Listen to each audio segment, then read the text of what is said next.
They opened the envelope in front of the entire family, and the name inside wasn't that of the arrogant eldest sister, nor that of the pampered younger sister.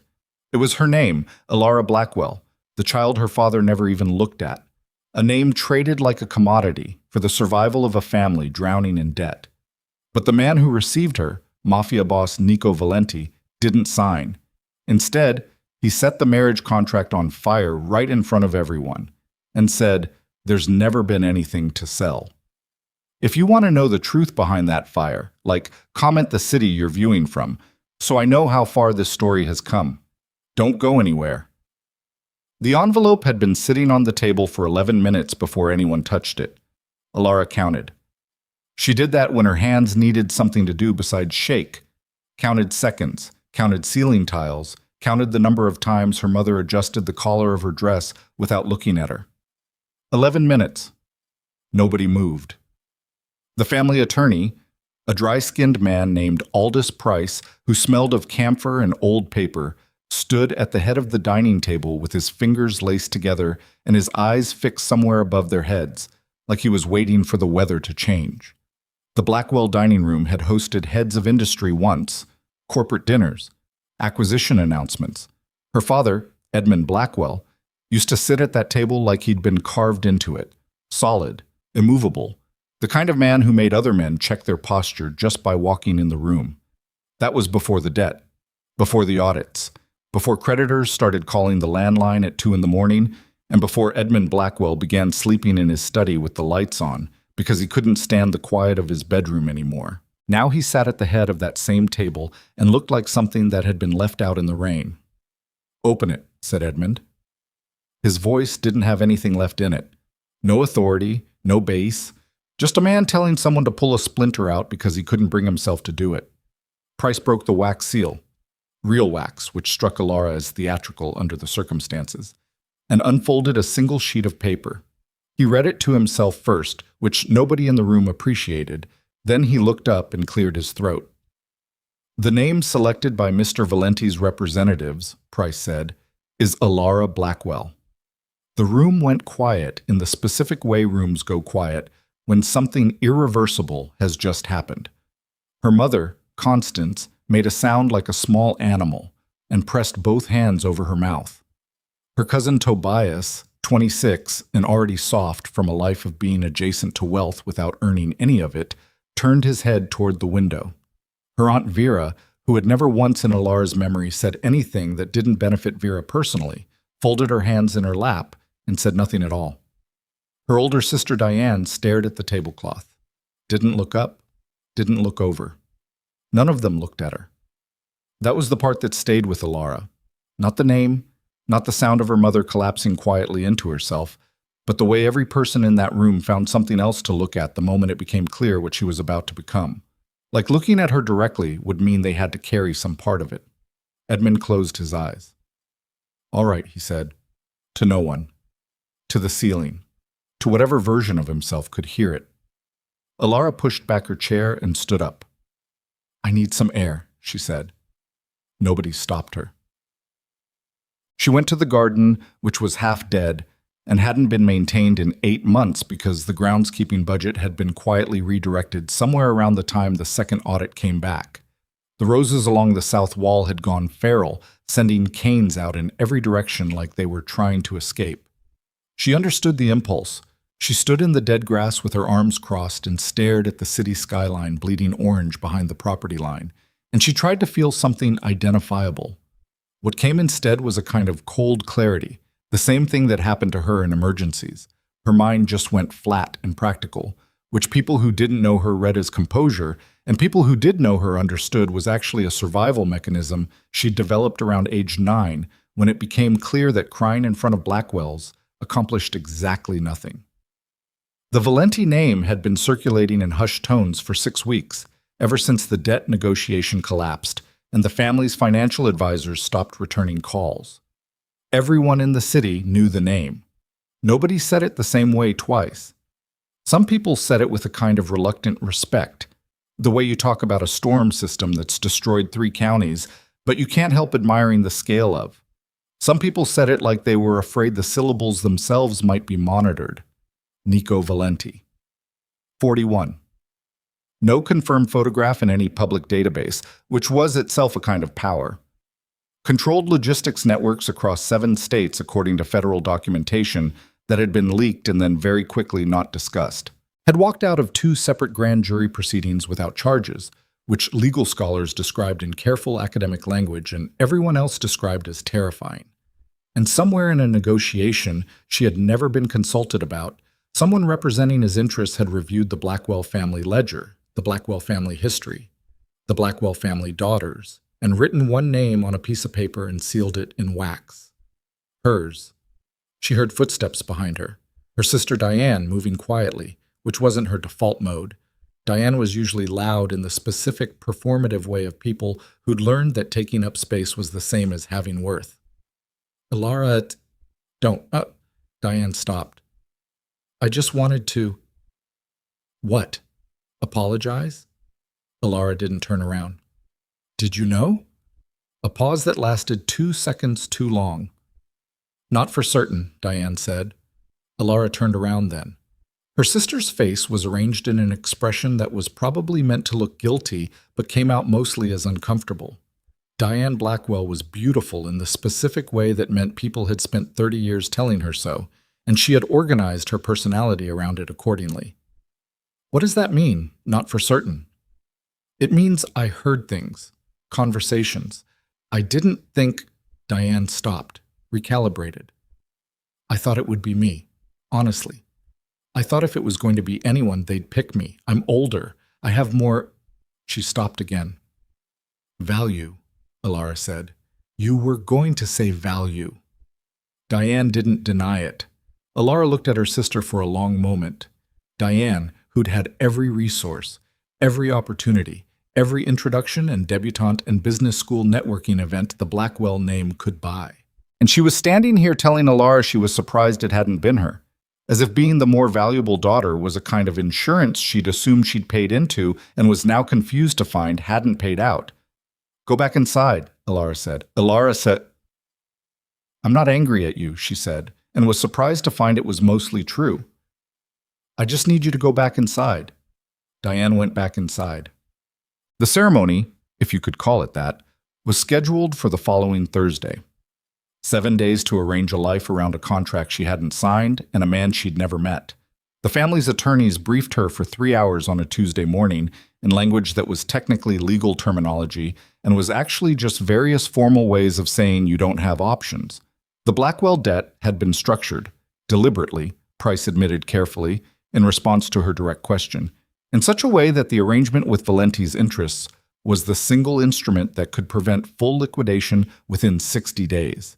She asked who had structured it that way. Price looked at his files. The current debt structure dates primarily to decisions made over the past 4 years. Who made those decisions? Your father, in consultation with his senior advisors. Which advisors specifically? Primarily Mr. Graham Blackwell. A pause. Your uncle. She wrote the name down. Not because she'd forgotten it. Graham Blackwell was impossible to forget, with his handshake and his easy laugh and the way he had of making every room feel like it was lucky to have him in it. But because writing things down was how she processed them. Her therapist, 3 years ago, before she'd stopped being able to afford a therapist, had called it externalizing. She called it not trusting her own head. Graham, her father's younger brother, trusted advisor, the man who had flown in from Geneva 12 months ago when the first crisis hit and had been present in this house virtually every day since, moving through rooms with the quiet efficiency of someone who knew where everything was kept. She stared at the name on the paper. Then she put the pen down and went to start packing. The venue was an abandoned cathedral on the east side of the city that Valenti's people had apparently acquired and renovated for purposes that the renovation permits probably didn't accurately describe. She found out about it from the briefing documents, which included a logistical schedule written in the tone of a corporate event rather than what it actually was, which was a human transaction conducted in a building with stained glass windows and exposed limestone. She arrived in a car she hadn't chosen, wearing a dress she hadn't picked, accompanied by her father and Uncle Graham, who stood beside her in the receiving area with his hand on her shoulder and kept saying things like, "This is the right thing," and you'll understand when it's over in the voice people use when they've already decided they don't have to convince you, just get you through the door. Graham Blackwell was 53, salt and pepper, well-fitted suit, the kind of tan you get from actually being in places worth going to. He had a way of looking at you that made you feel like you were the only person in his field of attention, which Elara had always understood intellectually was a skill and had always felt against her better judgment to be genuine. Standing in the receiving area of a converted cathedral about to be handed to a man she'd never met, she felt it working on her again and hated herself a little for it. "You don't have to be afraid," Graham said. "I'm not afraid," she said. He smiled. "That's my girl." She stepped away from his hand. The room beyond the doors was full, 60, maybe 70 people, a mixture of what looked like legal and financial professionals in conservative suits, and a smaller number of men who carried themselves with the specific contained stillness of people who were professionally dangerous. No photographers. No flowers. The altar area had been cleared of its original furniture and replaced with a long signing table, 2 chairs, 2 copies of a contract that was apparently thick enough to require a binding clip, and a single lamp that cast everything in a quality of light that was almost amber. And at the far end of the room, standing with his back partially toward the door when she entered, was Nico Valenti. She'd been told there were no confirmed photographs. She understood now why that was a deliberate condition rather than an accident. She cataloged this the way she cataloged everything, practically inventory style, tall, dark-haired, still dressed in a charcoal suit that had cost more than most people's cars, with the kind of posture that came not from military training or discipline, but from a complete absence of the need to perform confidence because actual authority had replaced it. When he turned and looked at her, she didn't feel like she was being assessed. She felt like she was being accurately perceived, which was a different and more uncomfortable thing. She walked the length of the room. She sat down. He sat across from her and said nothing for a moment, just looked at her with a quality of attention that she'd have found flattering under any other circumstances, and found instead clarifying, like something was being confirmed rather than discovered. "Miss Blackwell," he said. His voice was even, not warm, not cold, like a room at a precise temperature. "Mr. Valenti," she said. Price moved to the table with the contracts and began the ceremonial preamble, and the party of the first part, the party of the second part, all the language that turns human beings into legal constructs. Elara kept her eyes on the contract. She was going to read every word. Nobody had told her she had to not read it, and she was going to exercise the one piece of agency available to her. She was on page 3 when Nico reached inside his jacket and produced a lighter. The room went very still. He placed the lighter on the table. He looked at her. Then he picked up his copy of the contract, held it over the lamp, and touched the flame to the corner of the paper. It caught immediately. The paper was quality stock, heavy and cream-colored, and it burned with a kind of deliberate slowness, orange eating upward through the clauses and whereas ease and parties of the first part until the entire document was a curl of black ash in the ceramic ashtray someone had apparently placed there for exactly this purpose. Nobody in the room moved. Nobody breathed, or if they breathed, they did it quietly enough that it didn't register. Elara looked at the ash. Then she looked at him. "There was never anything to sell," Nico said. His voice had the same quality it had before. Even, precise, aimed, not raised, not performed. "I only needed the real traitor to believe there was." The silence that followed was the specific silence of a room in which 60 people have simultaneously understood that they are not where they thought they were and are now recalculating. Elara's gaze moved, without her fully deciding to move it, across the room. Past the legal professionals who were now exchanging glances. Past the dangerous men who were not exchanging glances but had shifted their weight in a way that meant the same thing. Past her father, who had gone the color of old wallpaper. To Graham. Her uncle stood 12 feet away with his hand still resting on the back of an empty chair, and his face was doing something she had never seen it do in her life. It was not quite fear. It was the thing that precedes fear when you're the kind of man who hasn't felt it in a long time and has forgotten what it feels like arriving. "I don't," Graham began. "You don't have to say anything yet," Nico said. He hadn't looked at Graham. He was still looking at Elara. But you should probably know that the exits are currently unavailable. Elara looked at the man across the table from her. This man who had chosen her name had engineered this entire evening, who had burned a contract in front of 60 witnesses without blinking, and felt the flat, cold clarity that had been sitting in her chest since Tuesday reorganize itself into something that wasn't quite anger and wasn't quite interest, but contained elements of both. "You could have just told me," she said. "Would you have believed me?" She considered it, considered the way she'd been moving through the past 7 days on autopilot, absorbing information, writing names in notebooks, not trusting her own instincts because the scale of what was happening felt too large for her instincts to be adequate. "No," she admitted. He nodded, like she'd confirmed something. "Then we needed the ceremony," he said. "We needed Graham in the room. We needed him to believe it was real long enough to—" A sound from the far end of the room interrupted him. Not a voice. A chair scraping back, sudden and hard. Graham was moving. Not toward the doors. He was smart enough to have registered what Nico said about exits, but toward the side corridor that connected to the building's back passage, the one that probably led to the service entrance, because Graham had been in this building before, and he'd made sure to know where everything was. Of course he had. Elara stood up without thinking about it, her chair scraping back just as hard, and was already moving when one of Nico's men stepped out of the shadow of the side corridor and put a hand flat against Graham's chest. Not a grab, not a punch, just a hand and a wall of body mass that stopped Graham's momentum as completely as if he'd walked into concrete.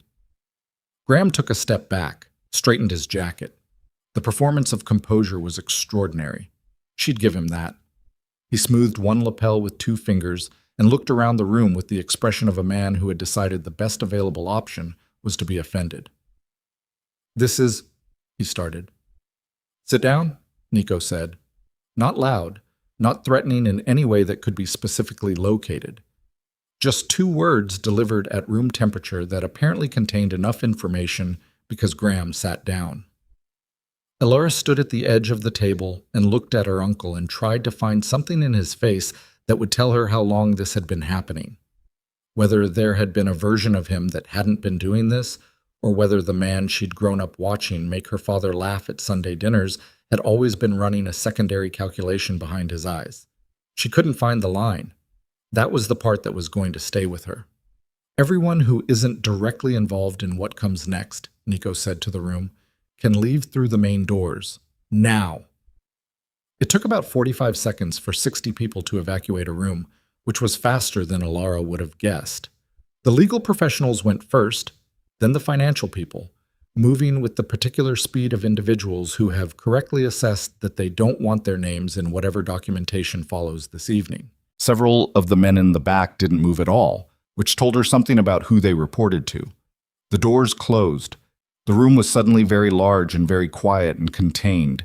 Nico, Elara, Graham, her father Edmund sitting at the far end of the table like a man watching a building he built finish burning, and 4 of Nico's people positioned at intervals around the perimeter with the patient quality of professionals who'd done a great deal of waiting in rooms. Elara sat back down. Not because she'd decided to, but because her legs were having a conversation with her nervous system that her brain wasn't fully party to, and the conclusion of that conversation was that she'd been standing for a while and the chair was right there. Nico looked at Graham. "Let's talk about the Mercer account," he said. Graham's eyes moved. Just barely. Just a fractional shift toward the left before he pulled them back. Elara filed that away. She filed everything. "I don't know what account you're referring to," Graham said. "Sure you do." Nico reached into the inside pocket of his jacket and produced a folded document, which he opened and placed on the table facing Graham. "Mercer Capital Holdings. Registered in Delaware, operating address in the Cayman Islands, opened 14 months ago with an initial transfer of $4.3 million from a Blackwell subsidiary account you had signatory authority over." Graham looked at the document. His face did not change. He was, Elara thought, genuinely skilled. Under other circumstances, the skill would be impressive. "That transfer was a consulting arrangement," Graham said, "fully documented, approved by Edmund." Edmund, at the far end of the table, looked up sharply. I approved no such. You signed the Q3 restructuring agreement in September, Graham said, and his voice had an edge in it now, not defensive, something flatter and more prepared. Page 31, paragraph 9, the consulting authorization is embedded in the language. Edmund stared at his brother. The stare lasted a long time and didn't contain anything like disbelief. It contained the specific expression of a man who has just understood something he had been carefully maneuvered away from understanding for a very long time. You hit it, Edmund said, in the language. I structured it appropriately. You hit it in 40 pages of restructuring language that I signed at 11 o'clock at night because you told me it had to be executed before midnight for the creditor hold to apply. Edmund's voice had something in it now, something that was finding its feet after a long time down. I remember that night. You brought the documents to the house. You sat with me while I signed. You had a glass of bourbon ready. I was trying to help you through a difficult... You poured me a bourbon and handed me a pen and told me the important parts were in the executive summary. Edmund's hands were flat on the table. You've been doing this for 4 years. Edmund, how much? Edmund said. Total. How much? Graham didn't answer. Nico answered instead. 41 million in total transfers across 11 accounts connected to entities controlled by or associated with Mercer Capital Holdings. That's not counting the value of the contracts redirected away from Blackwell subsidiaries to competitor firms in which Mercer Capital holds minority positions. He paused. Want me to continue? Graham's jaw moved once. Set. I want a lawyer, he said. You can have one, Nico said. After. After what? After you tell me who Mercer Capital's primary investor is. The silence that followed had texture to it. Elara sat with it and watched her uncle's face and saw something working behind the composure. Not fear exactly, but the calculations of a man weighing 2 different kinds of exposure against each other and finding both of them bad. I don't have that information, Graham said. You do. The capital structure is... Graham. Nico's voice dropped, not in volume, but in some quality that changed the acoustic weight of it entirely. I've been building this case for 8 months. I know what you know. I'm asking you to tell me because the alternative is I present everything to federal prosecutors in the morning and your cooperation value drops to approximately 0, which is a fine outcome for me, not so much for you. Graham looked at the document on the table. He looked at Edmund, who looked back at him with an expression that was beyond anger. It was the face of a man who had already moved through anger and come out the other side into something older and quieter and harder to name. We used to go fishing, Edmund said. Not to Graham. Not to anyone specifically. At the Dunmore property. When we were kids, I used to wait for you. You were always late. I'd wait on the dock. Graham looked at his brother. I waited a long time, Edmund said. Something moved across Graham's face. It wasn't guilt. It didn't have the architecture of guilt. It was closer to acknowledgement. The expression of someone who'd made decisions he understood were being correctly categorized by someone else, and found he didn't have the energy to dispute the categorization anymore. The primary investor's name is Julian Mercer, Graham said. The name landed in the room like something dropped from height. Elara heard it and felt it move through her in a way she didn't immediately have words for. A cold wave from sternum to fingertips. Not surprise, not quite. More like the specific nauseating sensation of a thing you had kept yourself from thinking being said out loud by someone else, which removes the option of not thinking it. Julian. She made herself keep her face still. She was good at that. She'd had practice. Julian Mercer, Nico repeated. He looked at Elara. She looked back at him. You knew, she said. Not a question. I suspected, he said. I needed confirmation. That's why you needed Graham in the room. That's why I needed Graham in the room. She breathed in slowly through her nose, held it, let it out. The mechanical management of a body that wanted to do something she hadn't decided to let it do yet. Julian Mercer, 38 years old. She hadn't said his name in 3 years. Had in fact become quietly accomplished at the avoidance of situations in which the name might come up.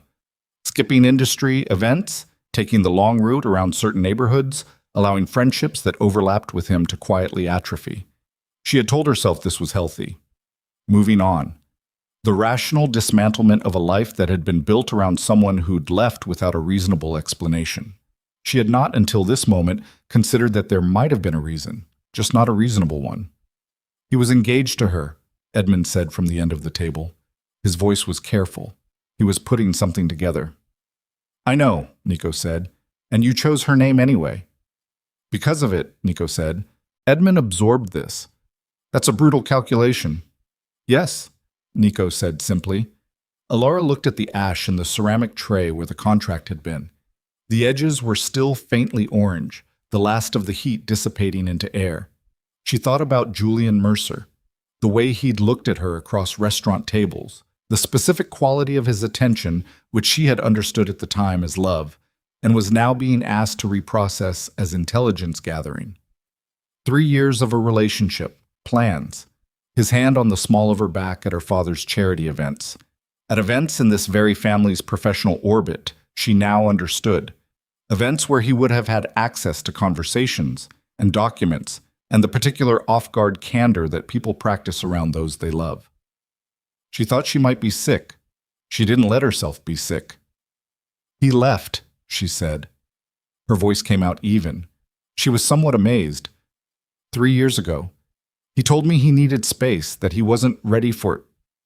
He said specific things. He was very good at saying specific things.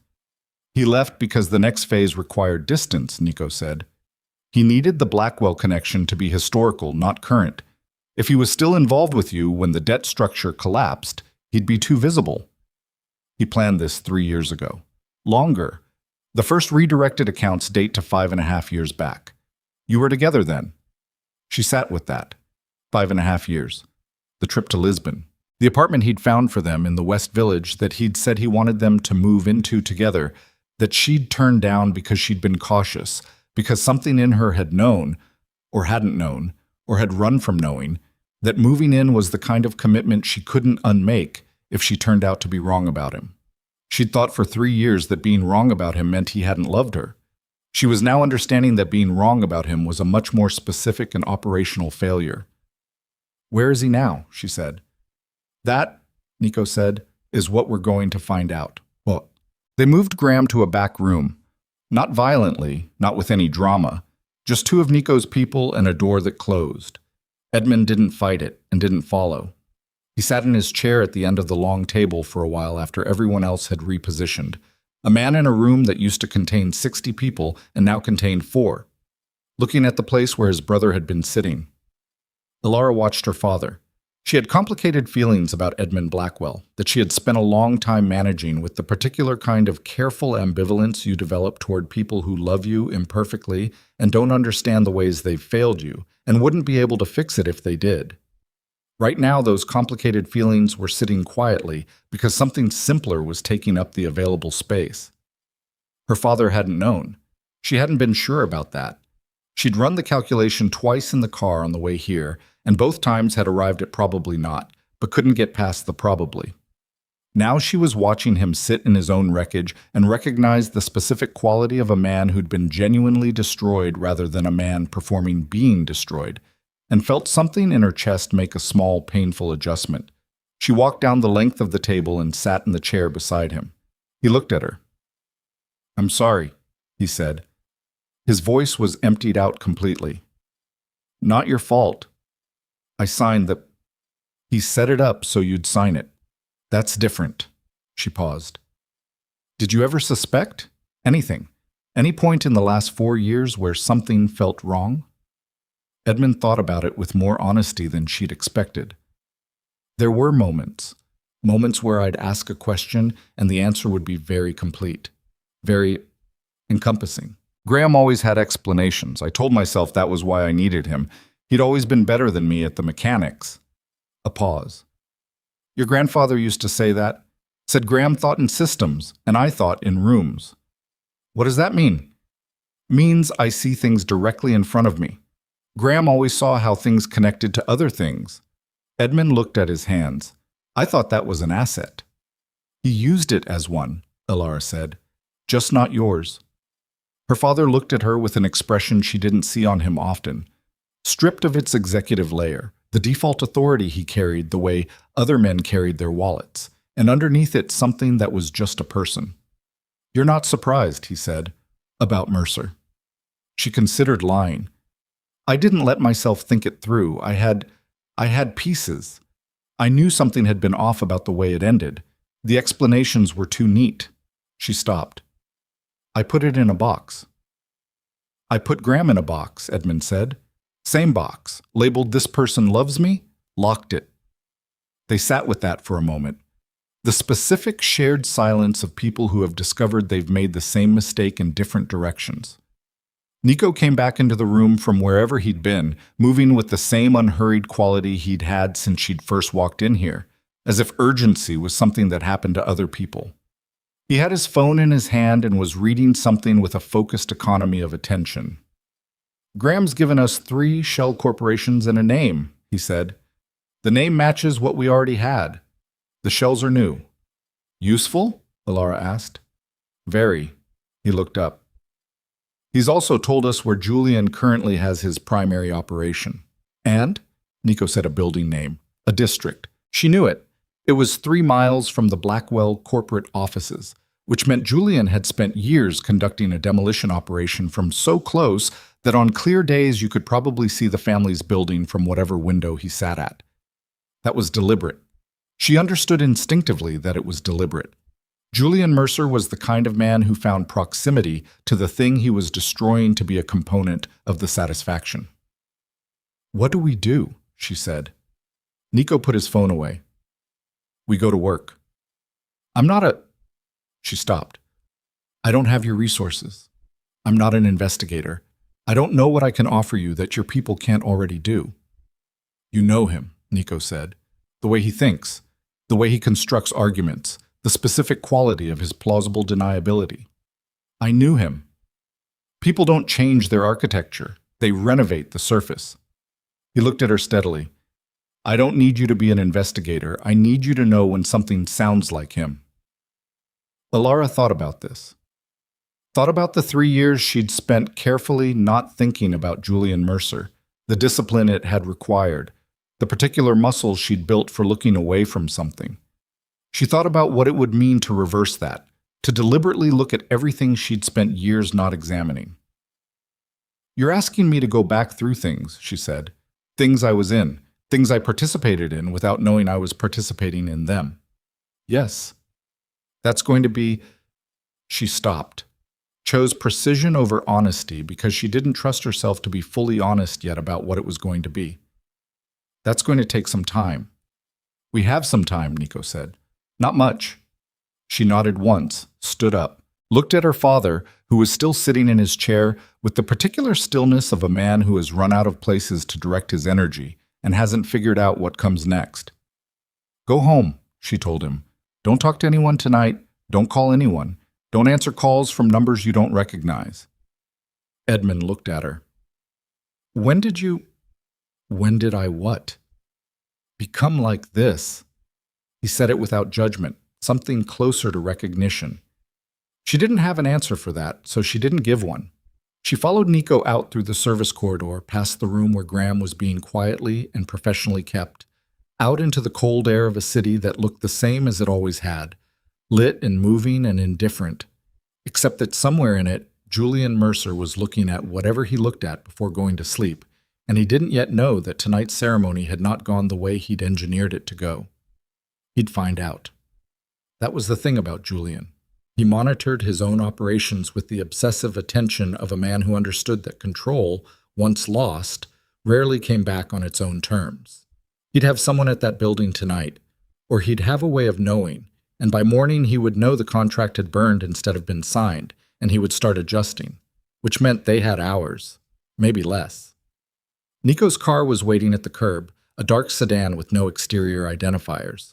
One of his people opened the rear door. Elara got in. Nico got in on the other side. The door closed and the city moved past the windows. He's going to run the moment he knows, she said. He's going to try something worse than running, Nico said. She looked at him. He's been building this for 5 years, Nico said. He doesn't have a contingency that's about escaping. He has a contingency that's about accelerating. He paused. If he thinks the marriage arrangement fell apart, his first move is to trigger whatever final acquisition mechanism he has in place before we can freeze the assets. Elara felt the cold clarity reorganize again. Which means he's not done yet. He's never been done, Nico said. The ceremony tonight was supposed to be his last move. We stopped the last move. So now he makes a different last move. She stared out the window at the city passing in amber and shadow. The files, she said. The company records, the things I'd have access to that your people wouldn't. Internal correspondence from before the debt restructuring. There'll be something in there that tells us which account he moves against first. I know where they're kept, she said. Physical. My father never digitized the older correspondence. He's sentimental about paper. Can you get in? It's my family's company, she said. I have access to rooms that nobody's thought to revoke yet because nobody thought I was relevant enough to worry about. A beat. That's been Julian's other mistake. Which one? Thinking that being overlooked was the same as being harmless. Nico looked at her for a moment in the changing light of the moving car, and she had the sensation again, the one from across the signing table, of being accurately perceived, of someone registering not the performance of a person, but the actual architecture. Yes, he said. That's the mistake.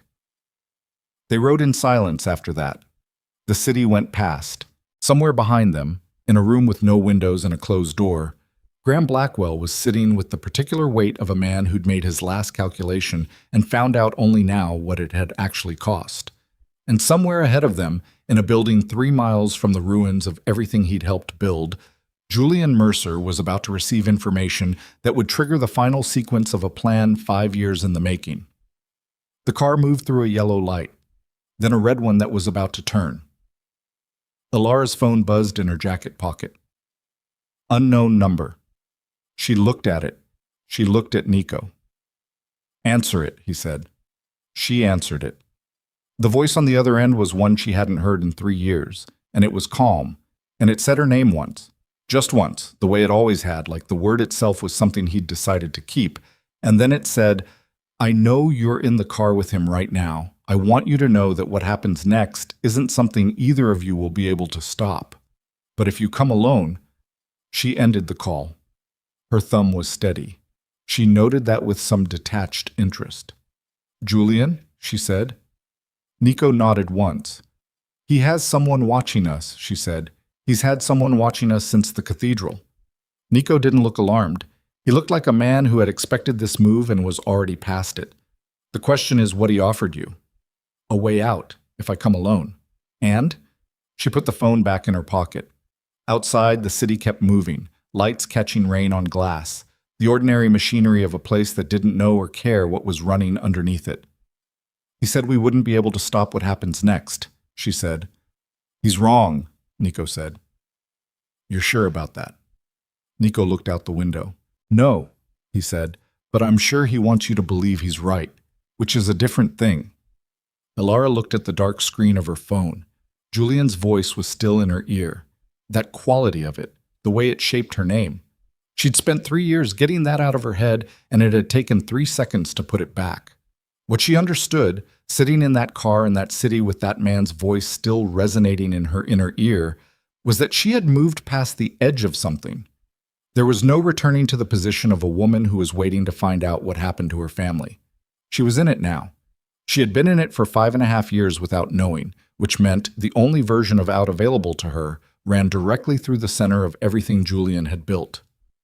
The car slowed for a light. She said, I need access to the company archive by 6 a.m. You'll have it, Nico said, and I need you to understand something. He waited. I'm not doing this because you chose my name, she said. I'm not doing this because my family needs saving. I'm doing this because he used me. He used everything I trusted him with, and he used the years I gave him, and he used... She stopped, breathed. I need you to understand that what I'm going to do in that archive, I'm doing because it's the only way I know to take something back. Nico looked at her. The light changed. The car moved. I understand, he said. She believed him. That was the part that should have worried her, and didn't, and she filed that away too. In the same notebook with Graham's name and Julian's voice, and the way ash from a burned contract had still been orange at the edges when the last witness left the room. All the things she was going to need to look at clearly before this was over, because clearly was the only way through, and she had been looking away for long enough. Her phone stayed dark in her pocket. Julian was waiting for her to call back. She was going to let him wait. The Blackwell corporate archive was on the 4th floor of a building that smelled like recycled air and old carpet adhesive. And at 5:47 in the morning, it was empty except for a security guard named Pete, who recognized Elara from 3 years of occasional visits and waved her through with the particular incuriosity of a man 4 hours into an overnight shift who had stopped asking questions about anything around 2 a.m. Nico's people were outside, 2 cars, one on each end of the block. He'd offered to come up with her, and she'd said no, and he'd accepted that without argument, which she'd noted and filed. She needed to be in this room alone. The archive was a long rectangular space lined floor to ceiling with lateral filing cabinets in institutional gray, interrupted by a central table, 4 chairs, and a single overhead fluorescent strip that buzzed faintly at a frequency she'd always found either calming or maddening depending on her state of mind. Right now, it was both. She dropped her bag on the table, pulled out the notebook she'd bought at a 24-hour drugstore 40 minutes ago, and stood in front of the first cabinet. Pre-2020 correspondence, sorted by quarter, then by department, then alphabetically by the name of whoever had generated or received it. Her father's system. Edmund Blackwell believed in physical records with the conviction of a man who'd watched a company lose 18 months of digital data to a server migration and had never entirely trusted the intangible since.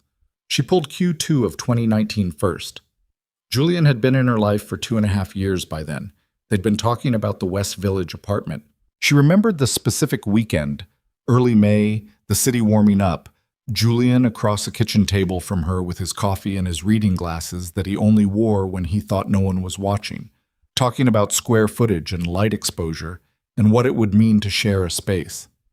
She set that memory aside with the practiced efficiency of someone who'd had years to develop the technique and pulled the first folder. She read for 90 minutes without stopping. What she was looking for was pattern, not specific transactions. Nico's people had the financial forensics covered, but the texture of communication around the times when redirections happened, the language people used when they were being careful, the specific quality of correspondence that looks normal until you know what you're looking at, and then you can see the seams.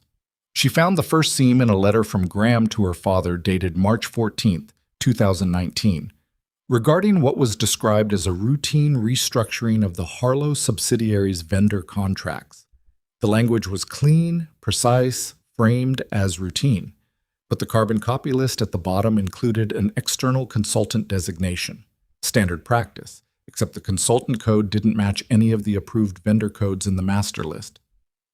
She pulled from the adjacent cabinet. She wrote the code down. Found it again in June 2019. September 2019. 3 times in 2020. Then a gap. Then twice in 2021 under a slightly different format. The same base code with a 2-digit suffix that rotated. She wrote down all of them. She was pulling the 2021 Q4 folder when her phone buzzed. Nico. She answered. "We have a problem," he said. His voice was the same as always, even, controlled. But something in the cadence was different, compressed, like he was managing the rate at which information came out. "What kind?" she said. "Graham's gone." She stopped moving. "What do you mean gone?" "Transferred to a holding location at 4 a.m. The 2 people I had on him are not responding to contact. The location is empty." A pause. Someone with specific knowledge of my operational structure made a call in the 4-hour window between the cathedral and now. The fluorescent light buzzed overhead. Elara stood with the folder in her hand and ran the information through her head, looking at it from every angle she could find. "Someone inside your organization," she said. "Yes." "Who knew the holding location?" 4 people. I'm currently aware of the whereabouts of 3 of them." She didn't ask who the 4th was. Didn't need to. The absence was the answer. "Julian got to someone on your team," she said. "Julian got to someone on my team a long time ago," Nico said. before I started this. The only question is how much they've passed and how long ago they started. Elara set the folder down on the table. The archive hummed around her, all that paper, all those records, all those years of decisions made in rooms she hadn't been in. He knew about the investigation, she said, possibly from the beginning. He let it happen. Silence on the line. Then, say that again. She said it again, slower, because she was working it out as she spoke. He let it happen. If he's had someone inside your operation from the start, he could have moved against you at any point. Dissolved the shell companies, moved the assets, disappeared. He didn't. He let you build the case, let you run the ceremony, let you burn the contract. She stopped. Why does a man with an early warning system let his opponent run a full operation against him? Nico was quiet for 3 seconds. Because the operation itself is useful to him. Because you were doing something he needed done. Graham, Nico said. Graham knew things Julian didn't want to extract himself. Things that would create exposure. So you extract them for him. You corner Graham, you get the shell company names, you get the confirmation, and now Julian has Graham, which means Julian has a complete picture of exactly what you know and how you got it. She could hear Nico breathing, just barely. The quality of it had changed. And he has a documented record, Nico said slowly, of my methods, my network, the people I used. Is that bad? It's leverage, he said. Real leverage. The kind you can use against me in a room with federal investigators if the alternative is losing everything else. Elara looked at the wall of filing cabinets. All that paper, 5.5 years of it. He's not running, she said. He never was. No. He's consolidating. And we have... Nico stopped. She heard something in the background, a voice, low. He said something back that she couldn't make out. Then, the Blackwell primary accounts, the ones that require dual signature under the emergency restructuring provision. She knew exactly which accounts he meant. Under the terms of the debt restructuring, the one Graham had engineered, there was an emergency liquidity provision that allowed rapid asset transfer under dual authorization in the event of a creditor action. It was meant as a protective mechanism. She'd read it in the briefing documents 3 days ago and had understood it as protection and was now understanding it as a door. He needs a Blackwell signature, she said, and he has Graham, who is still technically a Blackwell trustee. One signature, he needs one more. Who's the second authorized signatory under the emergency provision? She already knew. She'd read the documents. She just needed a moment to put it somewhere in herself before she said it out loud. My father, she said. Dom. She was out of the building in 4 minutes. Pete, the security guard, said something as she passed through the lobby, and she said something back that was probably a word and pushed through the door into the gray pre-dawn air. Nico's car was already moving toward her before she hit the sidewalk. She got in. He was in the back seat, and his face was what it always was. Composed, precise, but there was something working underneath it that she hadn't seen before. Not panic, more like the expression of a man recalibrating a system he'd believed he understood. My father's at the house, she said. We have someone there. Since when? Since the car last night. He looked at her. I had people on your family when I walked into that cathedral. Your father, your sister. It wasn't... He stopped, chose the next word carefully. It wasn't because I didn't trust them. Because you didn't trust who might come for them. Yes. She looked out the windshield. The city was doing what cities do at 6 in the morning.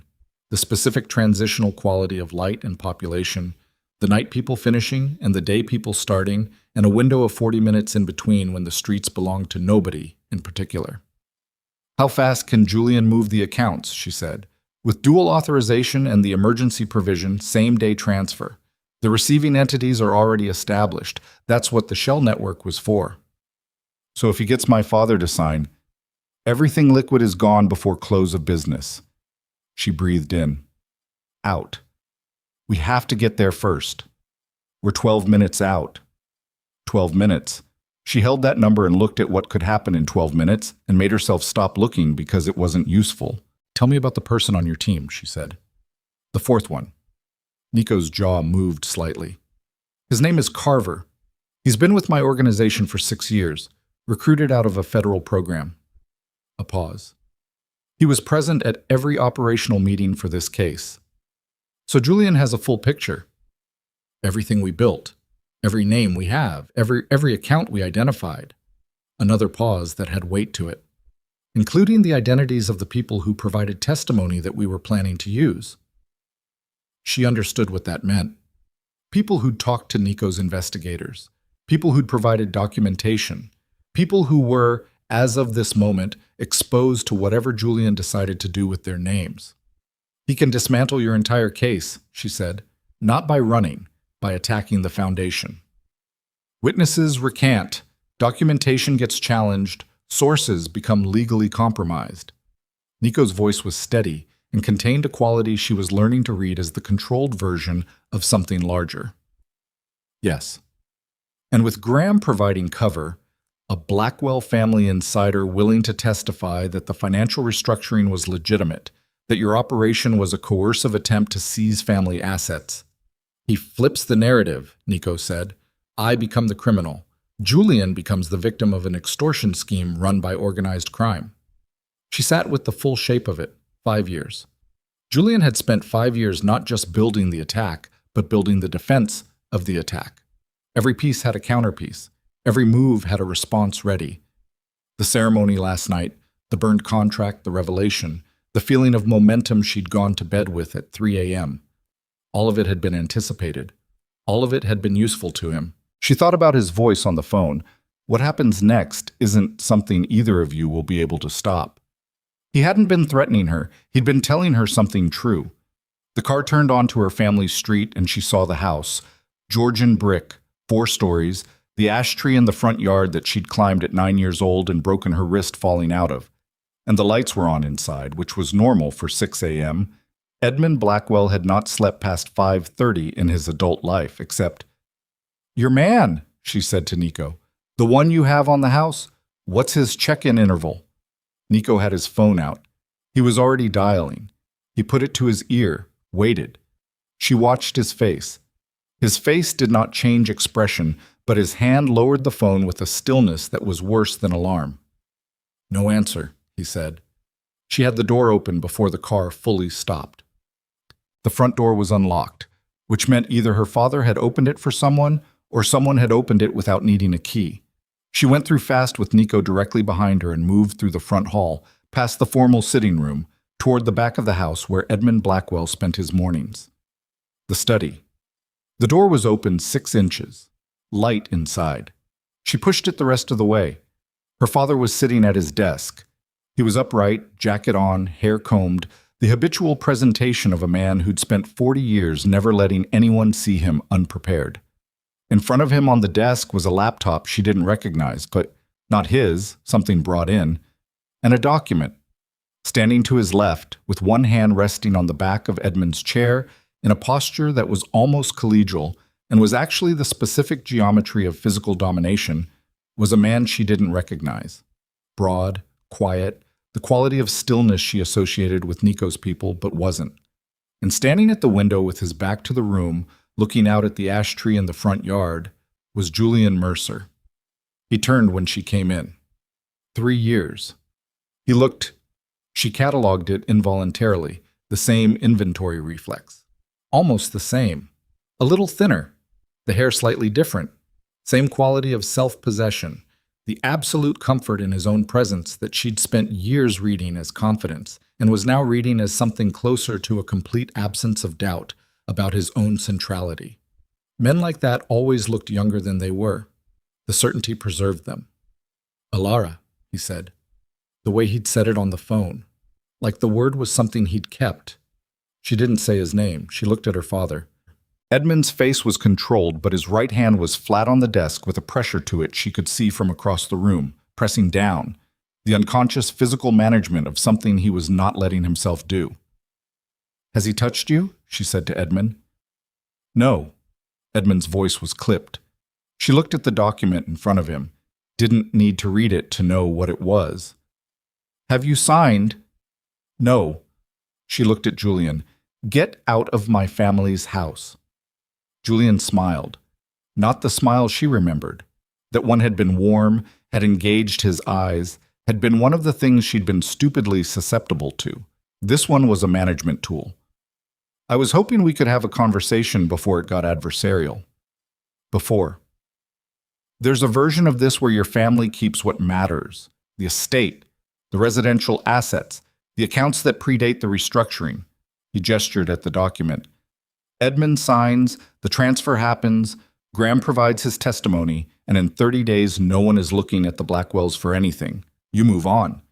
You've stolen $40 million from this family. I've restructured an enterprise that was already failing, Julian said. The Blackwell Corporation was losing ground before I touched it. I accelerated something that was already in motion. And the arranged marriage. Something moved across his face. Gone fast. That was a blunt instrument. I had a timeline to meet. You needed the scandal. She heard her own voice doing what it did when she was managing herself. Going flat.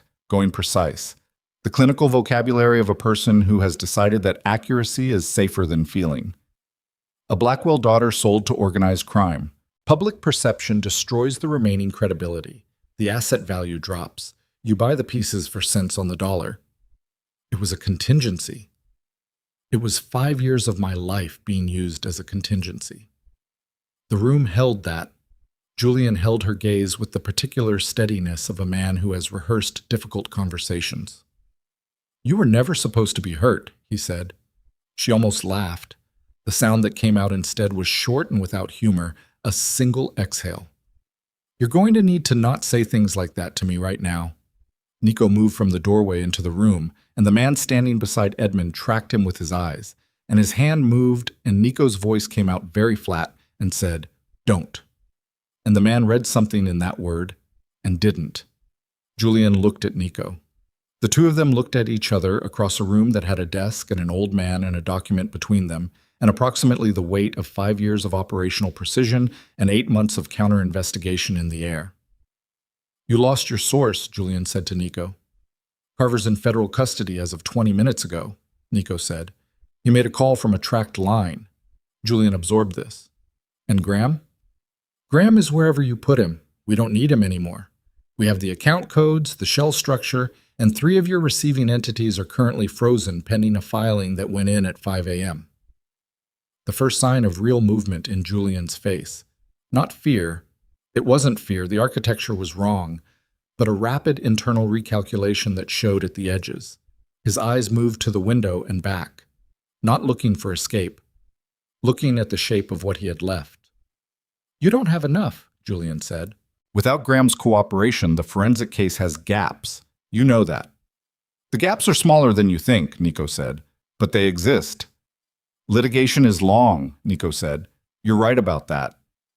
So we're negotiating. Julian said it like it was a fact he was confirming, a return to familiar territory, the place where he was most comfortable. No, Elara said. Both of them looked at her. She was looking at her father. Edmund was looking back at her with his hand still flat on the desk and his face doing that stripped thing, the thing under the executive layer. She was looking at the laptop on the desk, the one that wasn't her father's. Julian had brought it, had set it up here, which meant it was connected to something. His own network, his own servers, the operational infrastructure that ran everything he'd built. She understood what she was looking at. She took 2 steps toward the desk and Julian said, Elara, with a specific quality in his voice, the first real edge she'd heard. What's on the laptop, she said, to her father. Edmund looked at it. He's been using it since he arrived. He showed me figures, numbers, told me the alternative to signing was a federal investigation of the family that would implicate me personally in the restructuring. Fabricated, Nico said. Of course fabricated, Edmund said with a contempt she hadn't heard from him in years. I know what I signed and what I didn't sign. But he has documents, things with my signature, altered, but the laptop, Elara said again. She was 2 feet from the desk. Julian had moved. She tracked him in her peripheral vision. He was coming around the left side of the desk. Not fast, not aggressive. The deliberate pace of a man who wanted to intercept without escalating. She put her hand on the laptop. Don't, Julian said. She turned it toward herself. The screen showed an active session. File transfer in progress. The visual interface of something moving large volumes of data from one location to another. A progress bar at 63%. Not a transfer out. A transfer in. She looked at it for 2 full seconds before she understood. He wasn't just here to get Edmund's signature. He was here to upload to the Blackwell corporate server. She could see the destination address in the transfer window, the familiar internal domain. He was loading files onto the family's own server, files that would then exist in the company's records with the company's metadata, date-stamped, embedded in the legitimate archive. Fabricated correspondence. Backdated. Indistinguishable from the real thing once it was in the system. "You're building the evidence," she said. "Right now. You're putting it in our own server so when investigators pull the records, they find what you put there." Julian was beside her now, close. She could hear him breathing, which was controlled and even and betrayed nothing. "Step back from the desk," he said quietly. "You need the transfer to complete," she said. "That's why you're still here. That's why you came in person instead of sending someone. It has to run from a local connection or it flags the server's security protocols." She looked at the progress bar. 68%. "How long?" "Elara." His voice had dropped further, private almost. The voice he'd used in rooms that were just the two of them. "I need you to step back." She looked at him, close up, from a foot away. Looking at him directly for the first time in 3 years and looking specifically the way you look at something when you're trying to see it rather than make sense of it. She saw what she'd spent 3 years not letting herself see, that the quality she'd understood as presence, that feeling of being fully attended to, was not attention, it was acquisition. The way Julian Mercer looked at things he wanted to understand so that he could use them correctly. He'd looked at her the same way he looked at a balance sheet. She reached out and closed the laptop. The transfer window disappeared. The progress bar, 71%, gone. Julian's hand came down on her wrist, not hard, controlled. The grip of a man who was making a point rather than causing pain, which was somehow worse. She didn't pull away. She looked at his hand on her wrist, and then she looked at his face. "The files are already in the server," he said. His voice was very quiet. "Whatever transferred before you closed it. 71% of whatever you were uploading," she said. "Incomplete data, corrupt transfer, files that exist in the system without their full structure, without the metadata completing properly." She held his gaze. "Do you want to tell Nico what an incomplete, corruption-flagged file upload does to the evidentiary value of planted documents, or should I?" Julian's grip on her wrist did not loosen. His face did something she had never seen it do. It went still in a different way, not the controlled stillness of a man managing a situation, the stillness of a man who has run a calculation and arrived at a result he did not plan for. Behind him, she heard Nico say something she didn't fully process because she was watching Julian's face and understanding that this precise moment, this specific expression, was the first time in 5 years that Julian Mercer's plan had encountered something he hadn't already accounted for. And what she felt, looking at that face, was not triumph and was not relief. What she felt was a cold rage so complete and so well organized that it almost didn't feel like rage at all. It felt like clarity. The same flat, cold clarity from the garden, from the archive, from every moment in the past 18 hours when she'd needed to function rather than feel. But underneath it, for the first time, she let herself know what it was. "Let go of my wrist," she said. He did. She stepped back. Her wrist ached. She didn't look at it. Nico moved. His people moved. The man beside Edmund made a decision about resistance and made it in the wrong direction, and the next 4 seconds were loud, not clean, and ended with Julian Mercer's face against the wall beside the study window, with his arm behind his back, and Nico's voice, still even, saying something into his phone. Edmund Blackwell stood up from his desk. He stood up slowly, with the effort of a man who has been sitting in the specific gravity of powerlessness and is relearning what it feels like to stand. And he looked at the wall where his brother's friend, his trusted advisor's contact, the man who'd been in this house at dinners, at events, who'd shaken his hand with both of his, was being held against the plaster. Then he looked at his daughter. She looked back. "The server," she said. Her voice was steady, and she was not going to let it be anything other than steady. Call IT right now. Tell them there's been an unauthorized access attempt, and they need to isolate and scrub any uploads from the past 40 minutes before they propagate to the backup. It's 6:15 in the morning, Edmund said. Someone's on call. Call them. Edmund reached for his phone. Nico, beside Julian and the wall, looked at her with that quality of perception she was starting to understand was just how he looked at things, directly, without performance. The incomplete files, he said. You were right about the corruption. I was mostly right, she said. I'm not certain about the metadata propagation timing. We have maybe 20 minutes before it becomes complicated. Then we have 20 minutes, he said. She nodded, picked up the closed laptop from the desk, tucked it under her arm. Evidence. Actual, unplanted, unmanipulated evidence of an active, unauthorized upload to a corporate server, with Julian Mercer's fingerprints on the device, conducted in front of 3 witnesses, including a federal organized crime figure and the family patriarch, on a device that would carry its own complete access log. She looked at Julian.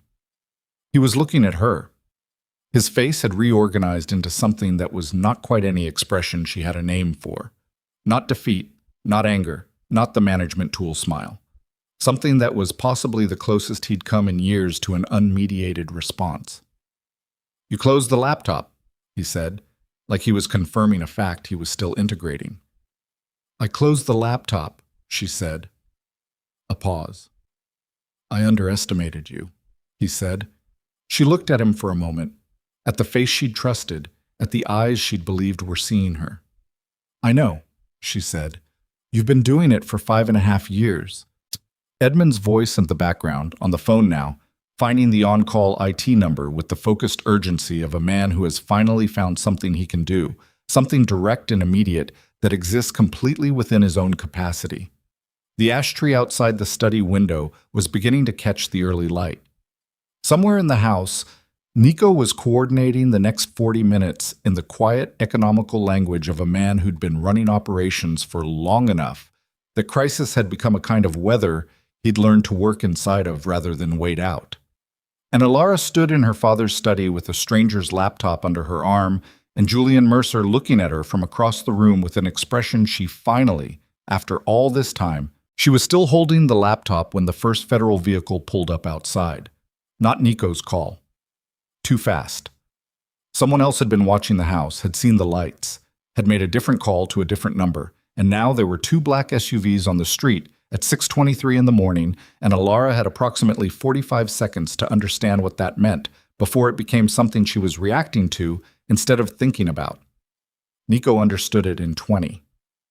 Back door, he said. Not loud, not a shout.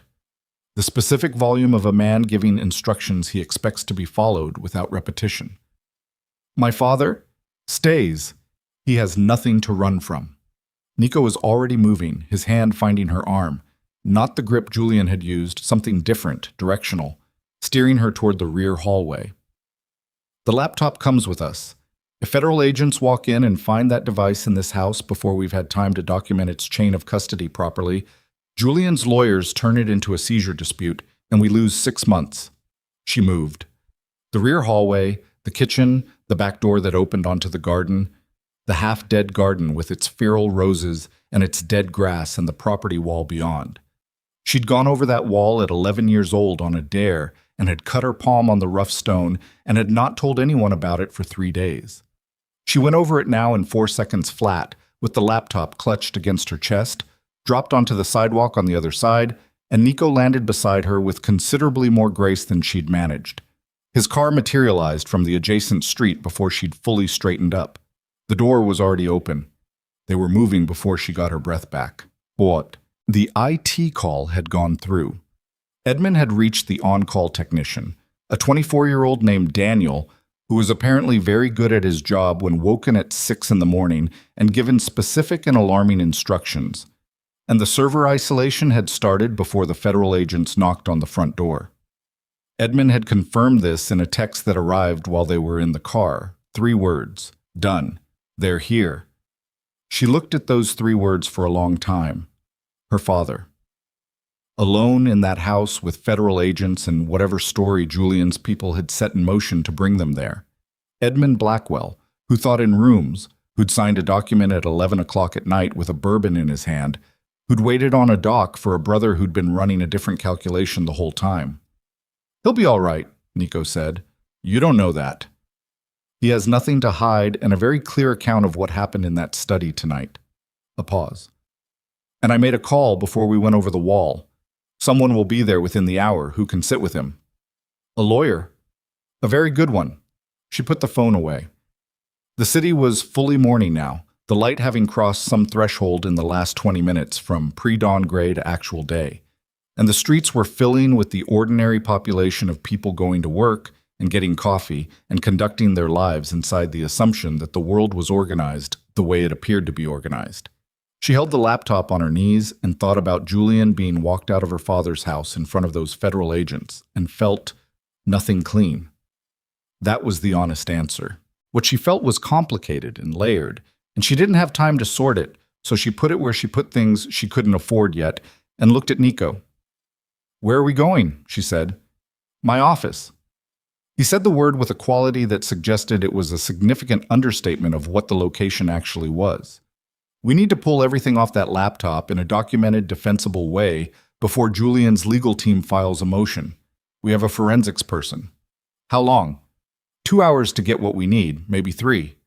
Julian will be out on bail in... Julian is being held on an emergency federal detention request connected to the Carver matter, Nico said. "He's not making bail this morning. We have until afternoon." Afternoon.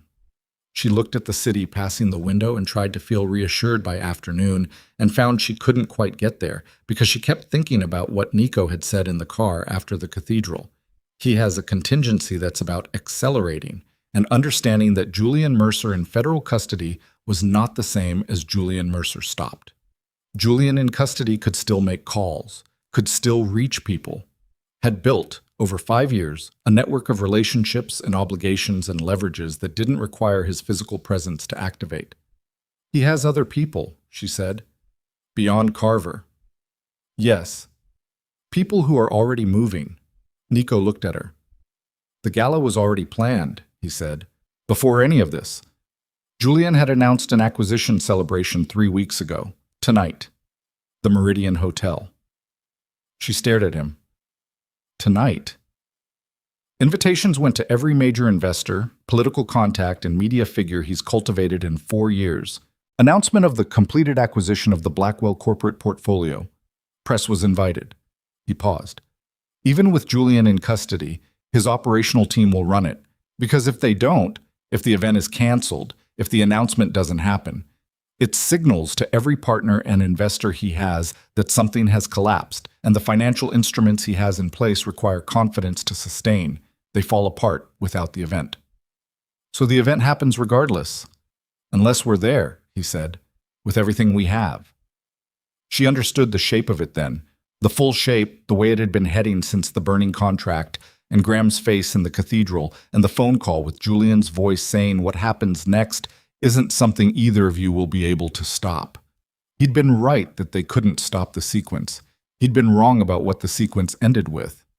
"You want to walk into his event," she said. "I want to end it there," Nico said. "Publicly. In front of everyone he spent 4 years building credibility with. Not a federal filing, not a court case that takes 2 years, not a press release." He looked at her steadily. "I want the people in that room to watch it collapse." She thought about that. The particular cruelty and elegance of it, using the event Julian had designed as his final consolidation as the venue for his complete exposure. Taking the stage he'd built and burning it the way he'd expected them to burn. "The evidence from the laptop," she said, "and everything we've built for 8 months, presented in a room full of people who have been told tonight is a celebration and will instead watch every transaction, every fabricated document, every redirected account displayed on a screen in front of them.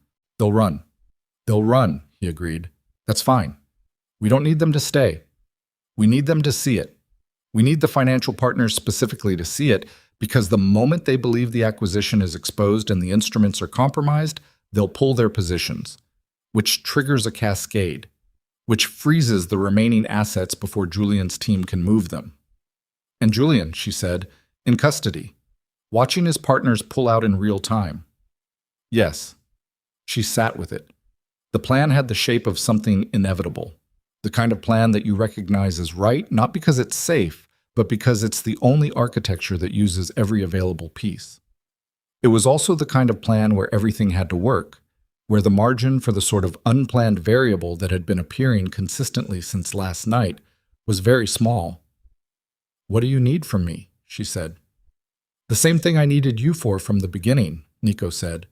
"You know how he built his credibility with these people. You know the language he uses, the specific reassurances." He looked at her. "When the evidence hits the screen, they're going to look for ways to disbelieve it, ways to rationalize. You know what arguments he's pre-built in their heads. You know what we have to show them that breaks through those arguments specifically." She looked at the laptop on her knees. "Give me the forensics person in 3 hours," she said. "I'll tell you exactly which files we need on that screen tonight." Nico's office was on the 14th floor of a building in the financial district that had no visible signage and a lobby that looked like an architectural firm and was, as far as public record was concerned, an architectural firm. The forensics person was a woman named Sarah, 30s, no nonsense, the kind of person who communicated primarily through keyboard sounds and the occasional precise technical observation, who took the laptop from Elara's hands with gloves on and had it connected to her equipment in 4 minutes. Elara worked beside her. This was the part she was built for. Not the confrontations, not the car chases over garden walls, but this, the patient, systematic excavation of a record, the reading of things in the order they happened, the finding of patterns. She read for 3 hours. What was on Julian's laptop was more complete than anything she'd found in the family archive. 5 years of operational documentation, not the finished financial products, but the process. The conversations, the decision trees, the specific language he used with Graham. This is what we tell Edmund, followed by precisely calibrated language designed to be legible to a man who thought in rooms. The step-by-step construction of fabricated liabilities, the records of which investors had been recruited to hold positions in the receiving entities, and what they'd been told about the nature of those positions. Most of them, she realized reading through it, had been kept just ignorant enough to be usable and just informed enough to be culpable. The centerpiece was a folder labeled with a date, 3 weeks ago, that contained the complete investor briefing package Julian had distributed for tonight's event. 40 pages of acquisition documentation, projected returns, the future of the consolidated Blackwell assets under new management. It was immaculate. It was the best piece of financial fraud she'd ever seen, in the sense that it was indistinguishable from something legitimate until you laid it beside the process documentation showing exactly how each component had been manufactured. She built the presentation herself. Sarah handled the technical output, the formatting, the file that could be pushed to a projection system. Elara decided what went in it and in what order, based on 3 years of knowing the specific shape of Julian Mercer's persuasion and therefore the specific sequence in which its demolition would be most complete and most irreversible. She finished at 12:47 p.m. and felt the specific exhaustion of someone who has been running on adrenaline for 19 hours and has just used the last clean reserves of concentration they had. She sat back in her chair and looked at the ceiling and breathed. Nico came in 15 minutes later. She heard him, didn't look away from the ceiling. Julian's legal team filed 3 motions in the last hour, he said. Did any of them work? One got him a hearing at 3 p.m., federal judge. The detention request will likely be extended, but he'll be in that courtroom at 3 instead of a holding cell, which means he'll have access to a phone in the courthouse. For approximately 40 minutes, she looked at the ceiling. He'll use it to try to pull the event. He'll try, Nico said. His operational team has already been told that the event proceeds regardless of contact from Julian or his legal representation. I had someone get to that message before Julian's call goes through. She turned her head to look at him. He was standing in the doorway, jacket still on, showing no visible sign of having been awake since before yesterday. She found that either admirable or inhuman and couldn't decide which. You got to his event staff, she said. I got to 2 people on his event staff who have been cooperating with my investigation for 4 months. You have a lot of people inside a lot of things. You build redundancy, he said. You assume the obvious point of failure and you put something behind it. She sat up. Her back ached. The back of her neck ached. Her wrist, where Julian had gripped it, had bruised to a specific and ugly purple that she'd looked at once and then stopped looking at.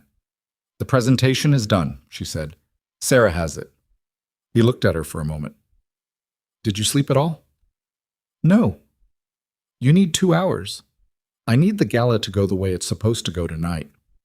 Those aren't mutually exclusive. She shook her head. Sleep felt like a door she couldn't open yet. The moment she stopped moving, the last 19 hours would catch up to her in a way she wasn't ready to process. Julian's hand on her wrist, his voice on the phone, the specific expression on his face when she'd closed the laptop, the first unmediated thing she'd seen from him in 5.5 years, the crack in the architecture, and underneath it, not remorse and not love, and not anything that resembled the person she'd believed he was. Just the face of someone whose system had encountered a variable it hadn't accounted for.